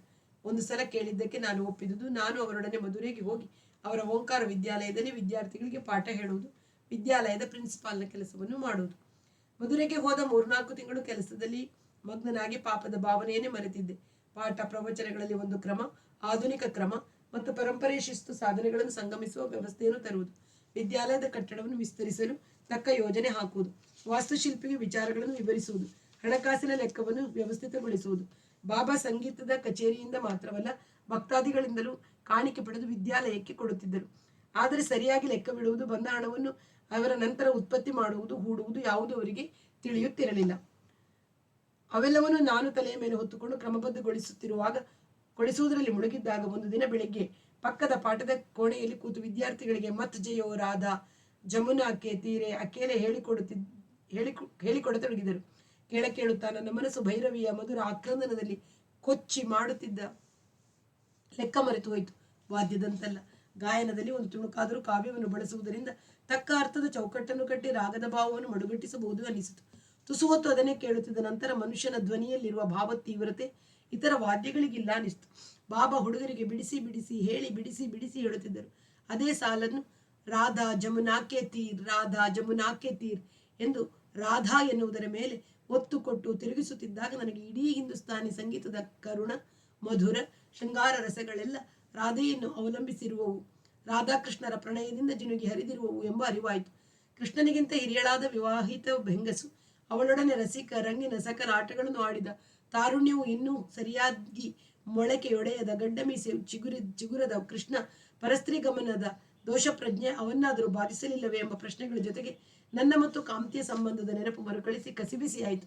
ಹೆಚ್ಚು ಕಡಿಮೆ ಒಂದೇ ವಯಸ್ಸಾದರೂ ಆತ್ಮವಿಶ್ವಾಸದಲ್ಲಿ, ಕಾರ್ಯಕ್ಷಮತೆಯಲ್ಲಿ, ಆಕ್ರಮಣಶೀಲ ಸಾಧನೆಯಲ್ಲಿ ಅವಳು ರಾಧೆಯಂತೆ ಹಿರಿಯ ಪ್ರೌಢ ಹೆಂಗಸು. ನಾನು ಗಾಬರಿ, ಗೊಂದಲ, ಆಶ್ಚರ್ಯಗಳನ್ನು ತುಂಬಿದ ಅನನುಭವಿ ಚಿಣ್ಣ ಎಂಬ ಹೋಲಿಕೆ ಆರಂಭವಾಗಿ ಬಾಬಾ ಹೇಳಿಕೊಡುತ್ತಿದ್ದ ಹಾಡಿನ ಮೇಲೆ ಅಸಹ್ಯ ಬರತೊಡಗಿತು. ಮಧ್ಯಾಹ್ನ ಊಟವಾದ ನಂತರ ನಾವಿಬ್ಬರು ಜೊತೆಯಲ್ಲಿರುವಾಗ ಇದೇ ಪ್ರಶ್ನೆಯನ್ನು ಕೇಳಿದ್ದಕ್ಕೆ ಬಾಬಾ, ಇಂದ್ರಿಯ ಮಟ್ಟದ ಅರ್ಥ ತೆಗೆದುಕೊಂಡರೆ ಹೀಗೆ ಆಗೋದು. ರಾಧೆ ಹೆಂಗಸೇ ಅಲ್ಲ, ಜೀವಾತ್ಮ. ಕೃಷ್ಣ ಗಂಡಸೂ ಅಲ್ಲ, ಪರಮಾತ್ಮ. ಪರಮಾತ್ಮ ಯಾವ ಹೆಸರಿನಿಂದ ಕೂಗಿದರೂ ಕೃಷ್ಣನೇ. ನಾನು ಅದಕ್ಕೆ ಹೇಳಿದ್ದು ಸಂಗೀತಕ್ಕೆ ದೈವಿ ಪ್ರೇರಣ ಆಗಬೇಕು ಅಂತ ಅಂದರು. ಹಾಗಾದರೆ ರಾಧಾಕೃಷ್ಣರ ಪ್ರೇಮವನ್ನು ವರ್ಣಿಸುವ ಬದಲು ಕೃಷ್ಣನ ಜೊತೆಗೆ ಆಟಬೇಟೆಗಳಲ್ಲಿ ಜೊತೆಯಲ್ಲಿದ್ದ ಯಾವನಾದರೂ ಗಂಡು ಹುಡುಗನಿಗೆ ಕೃಷ್ಣನೊಡನೆ ಇಂಥ ಉತ್ಕಟ ಮಧುರ ಭಾವವಿತ್ತು ಅಂತ ಯಾಕೆ ಬರೆಯಲಿಲ್ಲ? ಈ ವಸ್ತುವನ್ನು ಯಾಕೆ ನೃತ್ಯಗಾರರು ಕುಣಿಯುವುದಿಲ್ಲ? ನಾನು ಕೇಳಿದ್ದಕ್ಕೆ ಬಾಬನಿಗೆ ಸಿಟ್ಟು ಬಂತು. ಏನು ಹೇಳ್ತಿರೋದು? ಕೃಷ್ಣ ಯಾವನಾದರೂ ಹಿಜಡಾನ ಪ್ರೀತಿಗೆ ಸ್ಪಂದಿಸ್ತಾನೇನು? ಭಾವಾಭಿವ್ಯಕ್ತಿಗೆ ಸಹಜತೆ ಇರಬೇಡವೆ? ಪ್ರತಿಯಾಗಿ ಕೇಳಿದರು. ವಿವಾಹಿತ ಹೆಂಗಸಾದರೆ ದಾಂಪತ್ಯದ ಕಟ್ಟಿನಲ್ಲಿ ಸಿಕ್ಕಿ ಒದ್ದಾಡುತ್ತಿರುವವಳು ಬಿಡಿಸಿಕೊಂಡು ಶ್ರೀಹರಿಯ ಕರೆಗೆ ಓಗೊಟ್ಟು ಹೊರಬರಲು ಕಷ್ಟ. ಸಂಸಾರ ಬಂಧನ ಅಂದರೆ ಅದೇ ಅಂತಲೇ ತಾತ್ಪರ್ಯ ಎಂದು ನಾನು ಕೇಳಿದ್ದಕ್ಕೆ, ಹೌದು ಗೊತ್ತಿದ್ದು ಯಾಕೆ ಅಲ್ಪಭಾವಗಳು ಮನಸ್ಸನ್ನು ಕಾಡೋಕೆ ಅವಕಾಶ ಕೊಡ್ತೀರಿ ಎಂದರು. ವಾದ ಮಾಡಿ ಇವರ ಮನಸ್ಸನ್ನೇಕೆ ಕೈ ಮಾಡಬೇಕೆಂದು ಸುಮ್ಮನಾದೆ. ಆ ದಿನದಿಂದ ಸಂಗೀತದ ಮೇಲೆ, ಕಲೆಯ ಮೇಲೆ ಎಂಥ ತಿರಸ್ಕಾರ ಬೆಳೆಯತೊಡಗಿತು. ಭಾವನೆಗಳನ್ನು ಪ್ರಚೋದಿಸಿ ಅವು ಕೊರೆಯತೊಡಗುವ ಸಂಧಿಗೊಂದಿಗಳನ್ನು ಮೀಟಿ ಬಿರುಕು ಬಿಡಿಸಿ ಹೊಸ ಒಳಸುರಂಗಗಳನ್ನು ನಿರ್ಮಿಸಿ ಕೊನೆಗೆ ನೀತಿ ನಿಯಮಗಳು ಕುಸಿದು ಬೀಳುವಂತೆ ಮಾಡುವುದೇ ಕಲೆಯ ಸ್ವಭಾವ ಎಂಬ ಅರಿವು ತೀವ್ರವಾಯಿತು. ಪಾಪವನ್ನು ಕಳೆಯುವ ಶಕ್ತಿ ಕಲೆಗೆ ಇಲ್ಲವೇ ಇಲ್ಲ ಎಂಬ ನಿಶ್ಚಯ ಮೂಡಿದಾಗ ಆ ಓಂಕಾರ ವಿದ್ಯಾಲಯದಲ್ಲಿ ಮುಂದುವರಿಯುವುದು ಮನಸ್ಸಿಗೆ ಅಸಾಧ್ಯವಾಯಿತು. ರವೀಂದ್ರರು ನಿದ್ರಿಸುತ್ತಿದ್ದಾರೆ. ಗೊರಕೆ ಎಲ್ಲದಿದ್ದರೂ ನನಗೆ ಕೇಳಿಸುವಷ್ಟು ಗಟ್ಟಿಯಾಗಿ ಉಸಿರು ಸದ್ದು ಮಾಡುತ್ತಿದ್ದಾರೆ. ಎಲ್ಲ ಬಿಟ್ಟು ನಾನು ಇಲ್ಲಿಗೇಕೆ ಬಂದೆ? ಇವರ ಸನ್ಮುಖದಲ್ಲಿ ಸಿಕ್ಕಿ ಸುಟ್ಟು ಹೋಗಲೆಂಬ ಯಾವ ಶಕ್ತಿಯ ಪೂರ್ವ ಯೋಜನೆಯಿಂದ ಇಲ್ಲಿಗೆ ಸೆಳೆಯಲ್ಪಟ್ಟೆ ಎಂದು ಹೊನ್ನತಿ ತನ್ನನ್ನು ತಾನು ಕೇಳಿಕೊಳ್ಳತೊಡಗಿದ. ಕಲೆಯು ಪಾಪವನ್ನು ತೊಳೆಯಲಾರದು, ಕರ್ಮಕ್ಕೆ ಮಾತ್ರ ಆ ಶಕ್ತಿ ಇದೆ ಅನ್ನಿಸಿದ ನಂತರ ಈ ವಿದ್ಯಾಲಯದ ಈ ಆಲೋಚನೆ ಬಂತು. ನಾನೇ ಒಂದು ಕರ್ಮಕ್ಷೇತ್ರವನ್ನು ನಿರ್ಮಿಸಿಕೊಳ್ಳುವ ಶಕ್ತಿ ಇರಲಿಲ್ಲವೇ? ಇದ್ದಿದ್ದರೆ ಇಲ್ಲಿಗೆ ಯಾಕೆ ಓಡಿ ಬರುತ್ತಿದ್ದೆ? ಸುಲಭವಾದ ಸಿದ್ಧವಾದ ಒಂದು ಕ್ಷೇತ್ರವಿದೆ, ಅದರೊಳಕ್ಕೆ ಹೋಗಿ ಹೊರಬೇಕೆಂದು. ಆದರೆ ಈಗ ಇಲ್ಲಿಂದ ಹೊರಟು ಬಿಡಬೇಕೆಂಬ ಆಲೋಚನೆ ಬರತೊಡಗಿತ್ತು. ನಿದ್ದೆ ಬರುವ ಹೊತ್ತಿಗೆ ಬೆಳಗಿನ ಜಾವವಾಗಿತ್ತು. ಬೆಳಿಗ್ಗೆ ಎಚ್ಚರವಾದ ಮೇಲೆ ಶಾಲೆ ಶುರುವಾಗಿತ್ತು. ರವೀಂದ್ರರು ಕೋಣೆಯಲ್ಲಿ ಇರಲಿಲ್ಲ. ಎಚ್ಚರವಾದ ಮೇಲೆದ್ದು ಹಲ್ಲೊಚ್ಚುವ ಉತ್ಸಾಹ ಹುಟ್ಟಲಿಲ್ಲ. ಸಂಗೀತದಲ್ಲಿ ಆಸ್ತೆ, ಅರ್ಥ ಸಂಪೂರ್ಣವಾಗಿ ಹೋಗಿಬಿಟ್ಟಿದೆ. ಬೇರೆ ಯಾವುದೂ ಕಾಣುತ್ತಿಲ್ಲ. ತೋಚಿದ್ದ ಜಾಗ ಈ ವಿದ್ಯಾಶಾಲೆಯಲ್ಲಿರಲು ಅಸಾಧ್ಯವಾದ ಮನಸ್ಥಿತಿ. ಅದು ಅವಳಿಂದಾದದ್ದು. ಅವಳ ಮೇಲೆ ಬೆಂಕಿಯಂತ ಕೋಪ ಕವರತೊಡಗಿತು. ನನ್ನ ಸರ್ವಸ್ವವನ್ನು ನಾಶ ಮಾಡಿದಳು. ಬೆಂಗಳೂರಿನಲ್ಲಿ ಸಾಧನೆ ಕೊಂಡಿದ್ದವನನ್ನು ತಂದೆ ತಾಯಿಯರ ಸಂದೇಶ ಮುಟ್ಟಿಸುವ ನೆಪದಲ್ಲಿ ಕೊಂಡು ಕರೆದೊಯ್ದು ಕೆಳಕ್ಕೆ ಕಡವಿದಳು. ಸುಮ್ಮನೆ ರೈಲು ಹತ್ತಿ ಹೋಗಿ ಅವಳ ಮನೆಯನ್ನು ಹೊಕ್ಕು ಬಿಗಿಯಾಗಿ ಕುತ್ತಿಗೆ ಹಿಡಿದು ಹಿಸುಕಿ ಸಾಯಿಸಬೇಕು ಎನ್ನುವ ಆಲೋಚನೆ ಬಂತು. ತುಸು ಹೊತ್ತು ಅದರ ಕಲ್ಪನೆಯಲ್ಲಿ ತಲ್ಲೀನನಾಗಿ ಹಾಸಿದ್ದ ಚಾಪೆ ಕಂಬಳಿಯ ಮೇಲೆ ಕುಳಿತಿದ್ದ. ಅನಂತರ ಎದ್ದು ಬಚ್ಚಲ ಮನೆಗೆ ಹೋಗಿ ಮುಖ ತೊಳೆಯುವಾಗ ಕುತ್ತಿಗೆ ಹಿಸುಕಿ ಸಾಯಿಸುವ ಕಲ್ಪನೆಯಲ್ಲಿ ತೊಡಗಿದ್ದುದಕ್ಕೆ ತನ್ನ ಮೇಲೆ ಅಸಹ್ಯ ಉಂಟಾಯಿತು. ತಾನು ಬೀಳದಿದ್ದರೆ ಯಾರು ತಾನೇ ನನ್ನನ್ನು ಕೆಡವಕ್ಕೆ ಆಗ್ತಿತ್ತು. ಅನಂತರ ಕೂಡ 1.5 ವರ್ಷ ಲಂಪಟತನದಲ್ಲಿ ಮುಳುಗಿದ್ದಾಗ ಯಾಕೆ ನನ್ನ ರವೀಂದ್ರರ ಸಂಬಂಧದ ಪ್ರಜ್ಞೆ ತಡೆಯಲಿಲ್ಲ ಎಂಬ ಪ್ರಶ್ನೆ ಎದ್ದು ತನ್ನ ಮೇಲೆ ಅಸಹ್ಯ ಇನ್ನಷ್ಟು ತೀವ್ರವಾಯಿತು. ಸ್ನಾನ ಮುಗಿಸಿ ಅಡುಗೆ ಮನೆಗೆ ಹೋಗಿ ತನಗಾಗಿ ಇಟ್ಟಿದ್ದ ಪೂರಿ ಪಲ್ಯಗಳನ್ನು ತಿನ್ನುವಾಗ ಈಗ ಇದು ಮೊದಲಿನಂತೆ ಹಳ್ಳಿಗಳಲ್ಲಿ ಎತ್ತಿ ತಂದ ದಿನಸಿಯಿಂದ ನಡೆಸುವ ವಿದ್ಯಾರ್ಥಿನಿ ನೇಯವಲ್ಲ, ಅನುಕೂಲಸ್ಥ ಮಕ್ಕಳ ಹಾಸ್ಟೆಲಿಂದ ಅರ್ಥವಾಯಿತು. ಈಗ ಬೆಂಗಳೂರಿನಲ್ಲಿ ತರಬೇತಿ ಪಡೆದ ಅಡಿಗೆಯವರು ಬಂದಿದ್ದಾರೆ. ರಾತ್ರಿ ಊಟ ಮಾಡುವಾಗ ತಾನು ಇದನ್ನು ಗಮನಿಸಿರಲಿಲ್ಲ. ಈ ಹಿಂದೆ ಇಲ್ಲಿ ಪೂರಿ ಪಲ್ಯ ಇರಲೇ ಇಲ್ಲ ಎಂಬ ನೆನಪಾಗಿ ಮನಸ್ಸು ಖಿನ್ನವಾಯಿತು. ಈ ವಿದ್ಯಾಶಾಲೆಗೆ ಒದಗಿದ ದುರ್ದಶೆ, ಅದಕ್ಕೆ ಪ್ರತಿಯಾಗಿ ತಾವು ಮಾಡಿರುವ ಬದಲಾವಣೆಗಳನ್ನು ಅಣ್ಣಯ್ಯನವರು ಹೇಳಿದಾಗ ಈ ಎಲ್ಲ ವಿವರಗಳು ಅರ್ಥವಾಗಿರಲಿಲ್ಲ. ಸಂಜೆ ಶಾಲೆ ಬಿಟ್ಟಾಗ ಈಗಿರುವ ಹುಡುಗರನ್ನು ನೋಡಬೇಕು, ಆಗಿರುವ ಬದಲಾವಣೆಗಳನ್ನು ಗಮನಿಸಬೇಕು. ಊರೊಳಕ್ಕೂ ಹೋಗಿ ಅವರು ಸರ್ಕಾರದಿಂದ ಆರಂಭಿಸಿರುವ ಶಾಲೆ ಹಾಸ್ಟೆಲ್ಗಳನ್ನು ನೋಡಬೇಕು ಎಂಬ ಆಸಕ್ತಿ ಹುಟ್ಟಿತು. ಮನಸ್ಸಿಗೆ ಎಷ್ಟೋ ಹಗುರವೆನ್ನಿಸಿತು. ಕೋಣೆಗೆ ಹಿಂದಿರುಗಿದಾಗ ರವೀಂದ್ರರು ಇದ್ದರು. ಪ್ರಯಾಣದಲ್ಲಿ ನಿದ್ರೆಯಾಗಿರಲಿಲ್ಲ ಅಂತ ಕಾಣುತ್ತೆ ಎಂದರು. ಹೊನ್ನತ್ತಿ ಸುಮ್ಮನೆ ಮುಗುಳ್ನಕ್ಕ. ಬೇರೆ ಏನೂ ಕೆಲಸವಿಲ್ಲದಕ್ಕೆ ಅಲ್ಲದೆ ಅವರು ಮಾತನಾಡಿಸುತ್ತಿರುವಾಗ ತಾನು ಹೊರಗೆ ಹೋದರೆ ಅವರಿಗೆ ನೋವಾಗುತ್ತದೆ ಎಂಬ ಅರಿವಿನಿಂದ ಅವನು ಅಲ್ಲೇ ಚಾಪೆ ಮೇಲೆ ಕುಳಿತ. ರವೀಂದ್ರ ಹೇಳಿದ, ಬೇರೆ ಯಾವುದಾದ್ರೂ ಸ್ಥಳದಲ್ಲಿ ಒಂದು ಪ್ರತ್ಯೇಕ ಶಾಲೆ ಆರಂಭಿಸಬೇಕು ಅನ್ನುವ ನನ್ನ ಆಲೋಚನೆಯನ್ನ ನಿಮಗೆ ಹೇಳಿದ್ದೇನಲ್ಲ. ಬೆಂಗಳೂರಿನ ಹತ್ರ ಬನ್ನೇರುಘಟ್ಟದ ಆಚೆ 40 ಎಕರೆ ಭೂಮಿಯನ್ನ ದಾನವಾಗಿ ಕೊಡೋದಕ್ಕೆ ಒಬ್ಬರು ಸಿದ್ಧರಿದ್ದಾರೆ. ನೀವು ಆರಂಭಿಸುವ ಶಾಲೆಗೆ ತಮ್ಮ ತಾಯಿ ಹೆಸರಿಡಬೇಕು ಅನ್ನೋದು ಅವರ ಷರತ್ತು ಅಂತ ನಮ್ಮ ವಕೀಲರೊಬ್ಬರಿದ್ದಾರೆ, ಪಾಟೀಲ್ ಅಂತ. ಈ ವಿವೇಕಾನಂದ ವಿದ್ಯಾಶಾಲೆ ಈಗಿನ ಅಧ್ಯಕ್ಷರು ಹೇಳಿದ್ದಾರೆ. ಎಲ್ಲ ಒಂದೇ ಕಡೆ ಕೂತು ಏನು ಮಾಡೋದು? ನಾನಿವತ್ತು ಬೆಳಗಿನಿಂದ ಆಲೋಚಿಸ್ತಿದ್ದೀನಿ. ಮೊದಲು ಒಂದು ಸಂಸ್ಥೆನ ರಿಜಿಸ್ಟರ್ ಮಾಡಿ ಆಮೇಲೆ ಆ ಭೂಮಿನ ಒಪ್ಕೊಳ್ಳೋಣ. ಅಲ್ಲಿ ನಾವಿಬ್ಬರು ಒಂದು ಗುಡಿಸಲು ಕಟ್ಟಿಕೊಂಡಿರೋಕೆ ಶುರು ಮಾಡೋಣ. ಮೊದಲು ಆಸ್ಬೆಸ್ಟೋಸ್ ಶೀಟ್ಗಳ ಸರಳ ಕಟ್ಟಡ ಕಟ್ಟಿಸಿ ಮೊದಲನೇ ತರಗತಿ ಆರಂಭಿಸೋದು. ನಿಷ್ಠೆಯಿಂದ ಕೆಲಸ ಮಾಡಿ ಜನಗಳಿಗೆ ನಂಬಿಕೆ ಹುಟ್ಟಿದರೆ ನಮ್ಮನ್ನ ನಂಬಿ ಭಾರತದ ಯಾವ ಮೂಲೆಯವರಾದರೂ ತಮ್ಮ ಮಕ್ಕಳನ್ನು ತಮ್ಮ ವಶದಲ್ಲಿ ಬಿಡ್ತಾರೆ, ದುಡ್ಡು ಕೊಡ್ತಾರೆ. ಸಂಸ್ಥೆಯನ್ನು ಬೆಳೆಸೋದು ಕಷ್ಟವಾಗೋಲ್ಲ. ನೀವು ನನ್ನ ಜೊತೆ ಬನ್ನಿ, ಕೆಲಸ ಮಾಡೋಕೆ ಬೇಕಾದಷ್ಟು ಅವಕಾಶವಿರುತ್ತೆ. ಮನಸ್ಸು ಹೊಂದಿರುವಂತ ಇಬ್ಬರಾದರೆ ಪರಸ್ಪರ ಸಮಾಲೋಚನೆ ಮಾಡಿಕೊಂಡು ಮುಂದುವರಿಯೋಕೆ ಸುಲಭವಾಗುತ್ತೆ. ಜೊತೆಗೆ ಒಂಟಿತನದ ಬೇಸರವೂ ಇರೋಲ್ಲ. ಸಹ ಉಪಾಧ್ಯಾಯರಂತೆ ಎಷ್ಟೇ ಸೌಜನ್ಯದಿಂದಿದ್ದರೂ ಆಡಳಿತ ಮುಖ್ಯರಿಗೂ ಅವರಿಗೂ ಒಂದು ಗೆರೆ ಅಂತರ ಇರುತ್ತೆ. ಮುಖ್ಯಸ್ಥನನ್ನ ಒಂಟಿತನ ಕಾಡುತ್ತೆ. ನಾನು ನೀವು ಮೊದಲಿಂದ ಸ್ನೇಹಿತರು, ಅಣ್ಣ ತಮ್ಮಂದಿರಂತೆ ಒಂದೇ ವೇವ್ ಲೆಂತ್, ಜೊತೆಗೆ ಸಂಬಳ ತಗೊಳ್ಳೋರಲ್ಲ. ಆದ್ದರಿಂದ ಜೊತೆಲಿ ಕೆಲಸ ಮಾಡ್ಕೊಂಡಿದ್ರೆ ಚೆನ್ನಾಗಿರುತ್ತೆ. ರವೀಂದ್ರರು ತನ್ನ ಮೇಲಿಟ್ಟಿರುವ ನಂಬಿಕೆ ಮತ್ತು ವಾತ್ಸಲ್ಯಕ್ಕೆ ಅವನಿಗೆ ಪ್ರಥಮ ಕ್ಷಣದಲ್ಲಿ ಮನಸ್ಸು ತುಂಬಿ ಬಂತು. ಆದರೆ ಮರುಕ್ಷಣದಲ್ಲಿ ಮನಸ್ಸಿನೊಳಗೆ ಪಾದರಸ ತುಂಬಿಕೊಂಡಂತಾಯಿತು. ಇಡೀ ಆಯುಷ್ಯವನ್ನು ಇವರ ಜೊತೆಯಲ್ಲಿ ಕೆಲಸ ಮಾಡುತ್ತಾ ಇವರ ಸ್ನೇಹ ವಾತ್ಸಲ್ಯಗಳ ಪ್ರಚೋದನೆಯಲ್ಲಿ ಇನ್ನೂ ಪ್ರಖರವಾಗುವ ದೋಷ ಪ್ರಜ್ಞೆಯಿಂದ ಸುಡಿಸಿಕೊಂಡು ಬದುಕುವ ನರಕ ಯಾಕೆ ಬೇಕು ಎನ್ನಿಸಿತು. ರವೀಂದ್ರ, ಯೋಚನೆ ಮಾಡಿ, ನೆನೆ ತಾನೇ ಬಂದಿದ್ದೀರಾ. ಯಾವ ಕೆಲಸವಾದರೂ ಅದರಲ್ಲಿ ತನಗೆ ಬಹಳ ಕಾಲ ಉಳಿಯುವ ಆಸಕ್ತಿ ಇದೆಯೇ ಅಂತ ಗುರುತಿಸಿಕೊಂಡ ಮೇಲೆ ಹಿಡಿಯಬೇಕು ಎಂದರು. ರವೀಂದ್ರನ ಕರೆಯು ಹೊನ್ನತಿಯ ಮನಸ್ಸಿನಲ್ಲಿ ಹುಟ್ಟು ಹಾಕತೊಡಗಿತು. ನಿಜವಾಗಿಯೂ ಕರ್ಮ ಎಂದರೆ ಇದು, ಹೊಸದನ್ನು ಕಟ್ಟಿ ಬೆಳೆಸುವುದು. ಈಗಾಗಲೇ ಕ್ರಮಕ್ಕೆ ಬಂದು ಇತರರು ನಿರ್ವಹಿಸುತ್ತಿರುವ ಕೆಲಸ ಯಾವುದೋ ಒಂದು ತುದಿಯನ್ನು ಹಿಡಿದು ನಡೆಯುವುದರಲ್ಲಿ ಬೇಸರ ಹುಟ್ಟಬಹುದು, ಹುಟ್ಟಿಯೇ ಹುಟ್ಟುತ್ತದೆ. ಅವರ ಜೊತೆಗೆ ಹೋಗಿ ಒಂದು ಪರಿವಾರ ಹೊಳೆಯಿತು. ಗಟ್ಟಿಯಾಗಿ ಅವರ ಕೈ ಹಿಡಿದುಕೊಂಡು, ಅಲ್ಲ ಅವರ ಕಾಲು ಮುಟ್ಟಿಗೆ ಹಿಡಿದು, ಅನಂತರ ಕೈ ಹಿಡಿದುಕೊಂಡು, ನಿಮ್ಮಲ್ಲಿ ಒಂದು ತಪ್ಪೊಪ್ಪಿಗೆ ಅಲ್ಲ, ಒಂದು ಪಾಪದ ನಿವೇದನೆ ಮಾಡಿಕೋಬೇಕು. ಅದನ್ನು ಮಾಡಿಕೊಳ್ಳುವ ತನಕ, ನೀವು ಅದನ್ನು ಕೇಳಿ ಕ್ಷಮಿಸುವ ತನಕ ನನಗೆ ಬದುಕು ಸಹ್ಯವಾಗುವುದಿಲ್ಲ. 1 ವರ್ಷದಿಂದ ನರಳಿದ್ದೀನಿ, ಸಂಕಟ ಪಟ್ಟಿದ್ದೀನಿ, ಒಂಟಿಯಾಗಿ ತಿರುಗಿದ್ದೀನಿ. ಆದರೂ ಸಮಾಧಾನದಿಂದ ಇರೋಕೆ ಸಾಧ್ಯವಾಗಿಲ್ಲ. ನಿನ್ನೆಯಿಂದ ನೀವು ದೈಹಿಕವಾಗಿ ನನ್ನ ಎದುರಿಗಿದ್ದೀರಾ. ಅದಕ್ಕೆ ಮೊದಲು ಇಷ್ಟೇ ತೀವ್ರವಾಗಿ ನನ್ನ ಮನಸ್ಸಿನಲ್ಲಿದ್ದೀರಿ. ನೀವು ಹೇಳು ಅಂದ್ರೆ ಹೇಳ್ತೀನಿ. ತಮ್ಮನ ಹಾಗೆ ಇದುವರೆಗೆ ಕಂಡಿರಿ. ಈಗ ತಪ್ಪು ಮಾಡಿದ ತಮ್ಮನಿಗೆ ಶಿಕ್ಷೆ ಮಾಡುವ ಅಧಿಕಾರವೂ ನಿಮಗಿದೆ. ನೀವು ನಿಮಗೆ ತೋಚಿದ ಶಿಕ್ಷೆ ಮಾಡಿಬಿಟ್ರೆ ನನ್ನ ಮನಸ್ಸಿಗೆ ಹಗುರವಾಗುತ್ತೆ ಅಂತ ಹೇಳಿ ಅವರಿಂದ ಅದೇನು ಹೇಳು ಎಂಬ ಆದೇಶ ಪಡೆದು ಅನಂತರ ಮೊದಲಿನಿಂದ ಕೊನೆಯ ತನಕ ಎಲ್ಲವನ್ನು ಅವಳನ್ನು ಪಾಪಿ ಅಂತ ಚಿತ್ರಿಸಿ ಅಲ್ಲ, ತನ್ನೊಳಗೆ ಪೂರ್ವ ಅಪರ ಪಾತ್ರ ಅಪಾತ್ರ ಜ್ಞಾನವಿದ್ದರೆ ಹೀಗಾಗುತ್ತಿರಲಿಲ್ಲ ಅಂತ ತನ್ನ ತಪ್ಪನ್ನು ಸ್ವಲ್ಪವೂ ಮುಚ್ಚದೆ, ತೇಲಿಸದೆ, ಬೇರೆ ಬೆಳಕಿನಲ್ಲಿ ತೋರಿಸದೆ ನಿರೂಪಿಸಿ ಬಿಟ್ಟರೆ ಆಮೇಲೆ ಅವರು ಕ್ಷಮಿಸಲಿ ಬಿಡಲಿ, ಹೇಳುವ ಶಿಕ್ಷೆಯನ್ನು ಅನುಭವಿಸಬಹುದು. ನನಗೆ ಮುಖ ತೋರಿಸಬೇಡ, ಹೋಗು ಅಂದರೆ ತುಸು ಹಗುರ ಮನಸ್ಸಿನಿಂದ ಹೋಗಿ ಬಿಡಬಹುದು. ಈಗ ಯಾರಿಗೂ ಏನು ಹೇಳದೆ ಇಲ್ಲಿಂದ ಹೋದರೂ ಮನಸ್ಸಿನ ಸುಡು ಭಾರ ಕಡಿಮೆ ಆಗೋಲ್ಲ. ತಪ್ಪಪ್ಪಿಕೊಂಡು ಅವರಿಂದ ಖಂಡನೆ ಸ್ವೀಕರಿಸಿ ಹೋದರೆ ನಾನು ಶಿಕ್ಷೆಯ ಅವಧಿಯಲ್ಲಿದ್ದೇನೆಂಬ ಸಮಾಧಾನವಾದರೂ ಇರುತ್ತೆ ಎಂಬ ಪರಿಹಾರ ಕಂಡಿತು. ಉತ್ಸಾಹ ಹುಟ್ಟಿತು.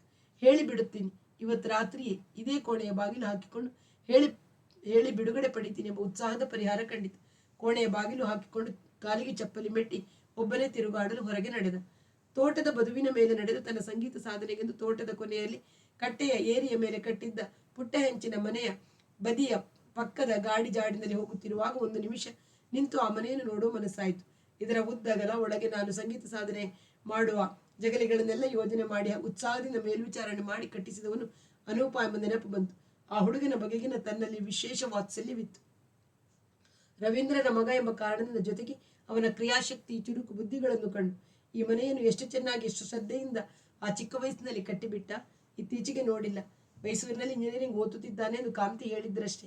ಆದರೆ ಈಗ ತನಗೂ ಅವನಿಗೂ ಇರುವ ಸಂಬಂಧವೇ ವಿಕೃತವಾಗಿರುವ ಭಾವನೆ ಬಂತು. ಅವನ ತಂದೆ ತಾಯಿಯ ಸಂಗಡ ಶುದ್ಧ ಸಹಜ ಸಂಬಂಧವಿದ್ದಾಗ ಅವನೊಡನೆಯೂ ಅಷ್ಟೇ ಶುದ್ಧ ಸಂಬಂಧ ಸಾಧ್ಯವಿತ್ತು. ಈಗ ನಾನು ಅವನಿಗೆ ಏನಾಗಬೇಕು? ಅವನ ತಾಯಿಯ ಮನಸ್ಸು ಮತ್ತೆ ಅಲ್ಲಿಗೆ ಬರುತ್ತದೆ. ಸದ್ಯ ಮತ್ತು ಭವಿಷ್ಯಗಳನ್ನು ಕತ್ತರಿಸಿಕೊಂಡರೂ ಭೂತದಿಂದ ಬಿಡುಗಡೆ ಪಡೆಯಲಾರದಂತಹ ಸಂಬಂಧ ಇದು ಎನ್ನಿಸಿತು. ಅನೂಪ ಕಟ್ಟಿದ ಆ ಮನೆಯನ್ನು ನೋಡುತ್ತಿದ್ದವನು ಹಿಂದಿರುಗಿ ಗುಡ್ಡದ ದಾರಿ ಹಿಡಿದು ನಡೆಯತೊಡಗಿದ. ಗುಡ್ಡದಿಂದ ಹರಿಯುವ ಹಳ್ಳದ ಮರಳನ್ನು ದಾಟಿ 2 ಕಡೆಗಳಿಗೂ ಆಳೆತ್ತರದ ಬೆಳೆದು ನಿಂತ ತಂಗಡಿ ಗಿಡಗಳ ನಡುವೆ ನೊರಜುಗಲ್ಲಿನ ದಾರಿಯಲ್ಲಿ ನೆತ್ತಿಯ ಮೇಲಿಂದ ಜುಯಿಗುಟ್ಟಿಕೊಂಡು ಸುತ್ತು ಹಾಕುತ್ತಾ ನೊಣಗಳು ಮುತ್ತಿಕೊಂಡವು. ಈ ಜಾಗದ, ಈ ಊರಿನ ಸಮಸ್ತ ಅನುಭವಗಳನ್ನು ನೆನಪಿನಲ್ಲಿ ಮರುಕಳಿಸಿಕೊಡಲೆಂದೇ ಸೃಷ್ಟಿಯಾಗಿರುವ ರೂಪಗಳು ಇವು ಎನ್ನಿಸಿತು. ಎಲ್ಲಿ ಅಡಗಿರುತ್ತವೆ ಇವು? ಮನುಷ್ಯನು ಪ್ರವೇಶಿಸಿದೊಡನೆ ನೆತ್ತಿಯನ್ನು ಸುತ್ತು ಹಾಕಿಕೊಂಡು ಅವನನ್ನೇ ಹಿಂಬಾಲಿಸಿ ಮೇಲೆ ಬಂದು ತಂಗಡಿ ಕಡಿದುಕೊಂಡಾಗ ಅದೃಶ್ಯವಾಗಿ ಮತ್ತೆ ಅವನು ಇದೇ ಮಾರ್ಗದಲ್ಲಿ ಹಿಂದಿರುಗುವಾಗ ನೆತ್ತಿಗೆ ಸುತ್ತಿಕೊಳ್ಳುವ ಇವು ತಪ್ಪಿಸಿಕೊಳ್ಳಲು ಸಾಧ್ಯವೇ ಇಲ್ಲದ ಪೂರ್ವಕೃತ ಪಾಪಗಳಂತೆ ಎಂಬ ಹೋಲಿಕೆ ಬಂತು.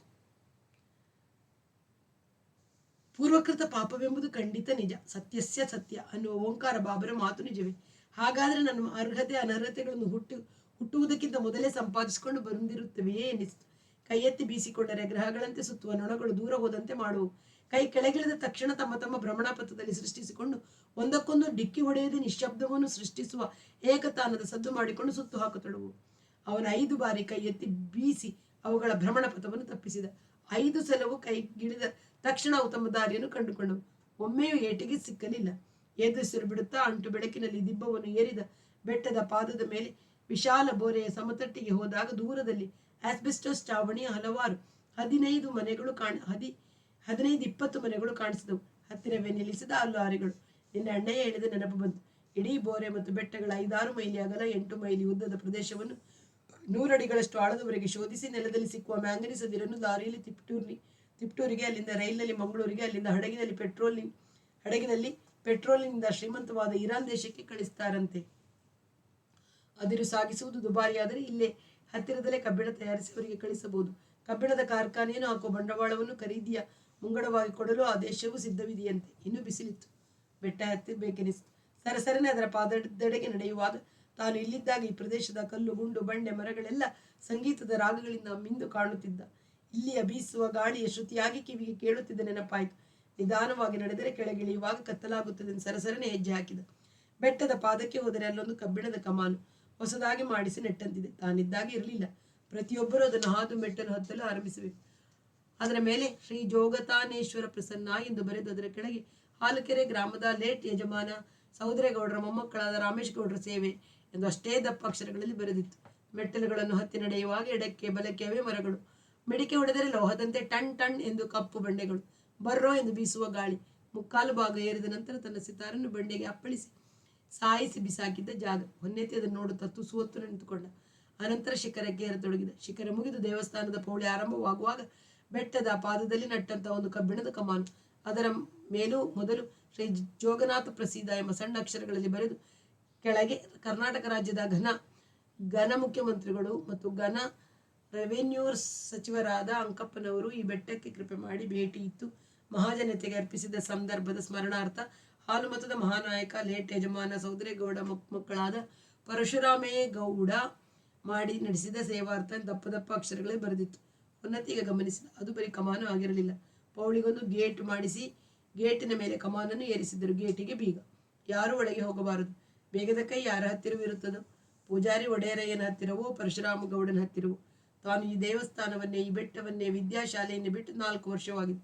ಇಲ್ಲಿ ಮತ್ತಿನ್ನಾರು ಬರುತ್ತಾರಂತ ಮೊದಲಿರದಿದ್ದ ಗೇಟು ಮಾಡಿಸಿ ಬೀಗ ಹಾಕಿಸಿದ್ದಾರೆ. ಒಳಗೆ ಗುಡಿಯ ಬಾಗಿಲಿಗೂ ಹೊಸ ಹಿತ್ತಾಳೆಯ ಗಾಡ್ರೇಜ್ ಬೀಗ.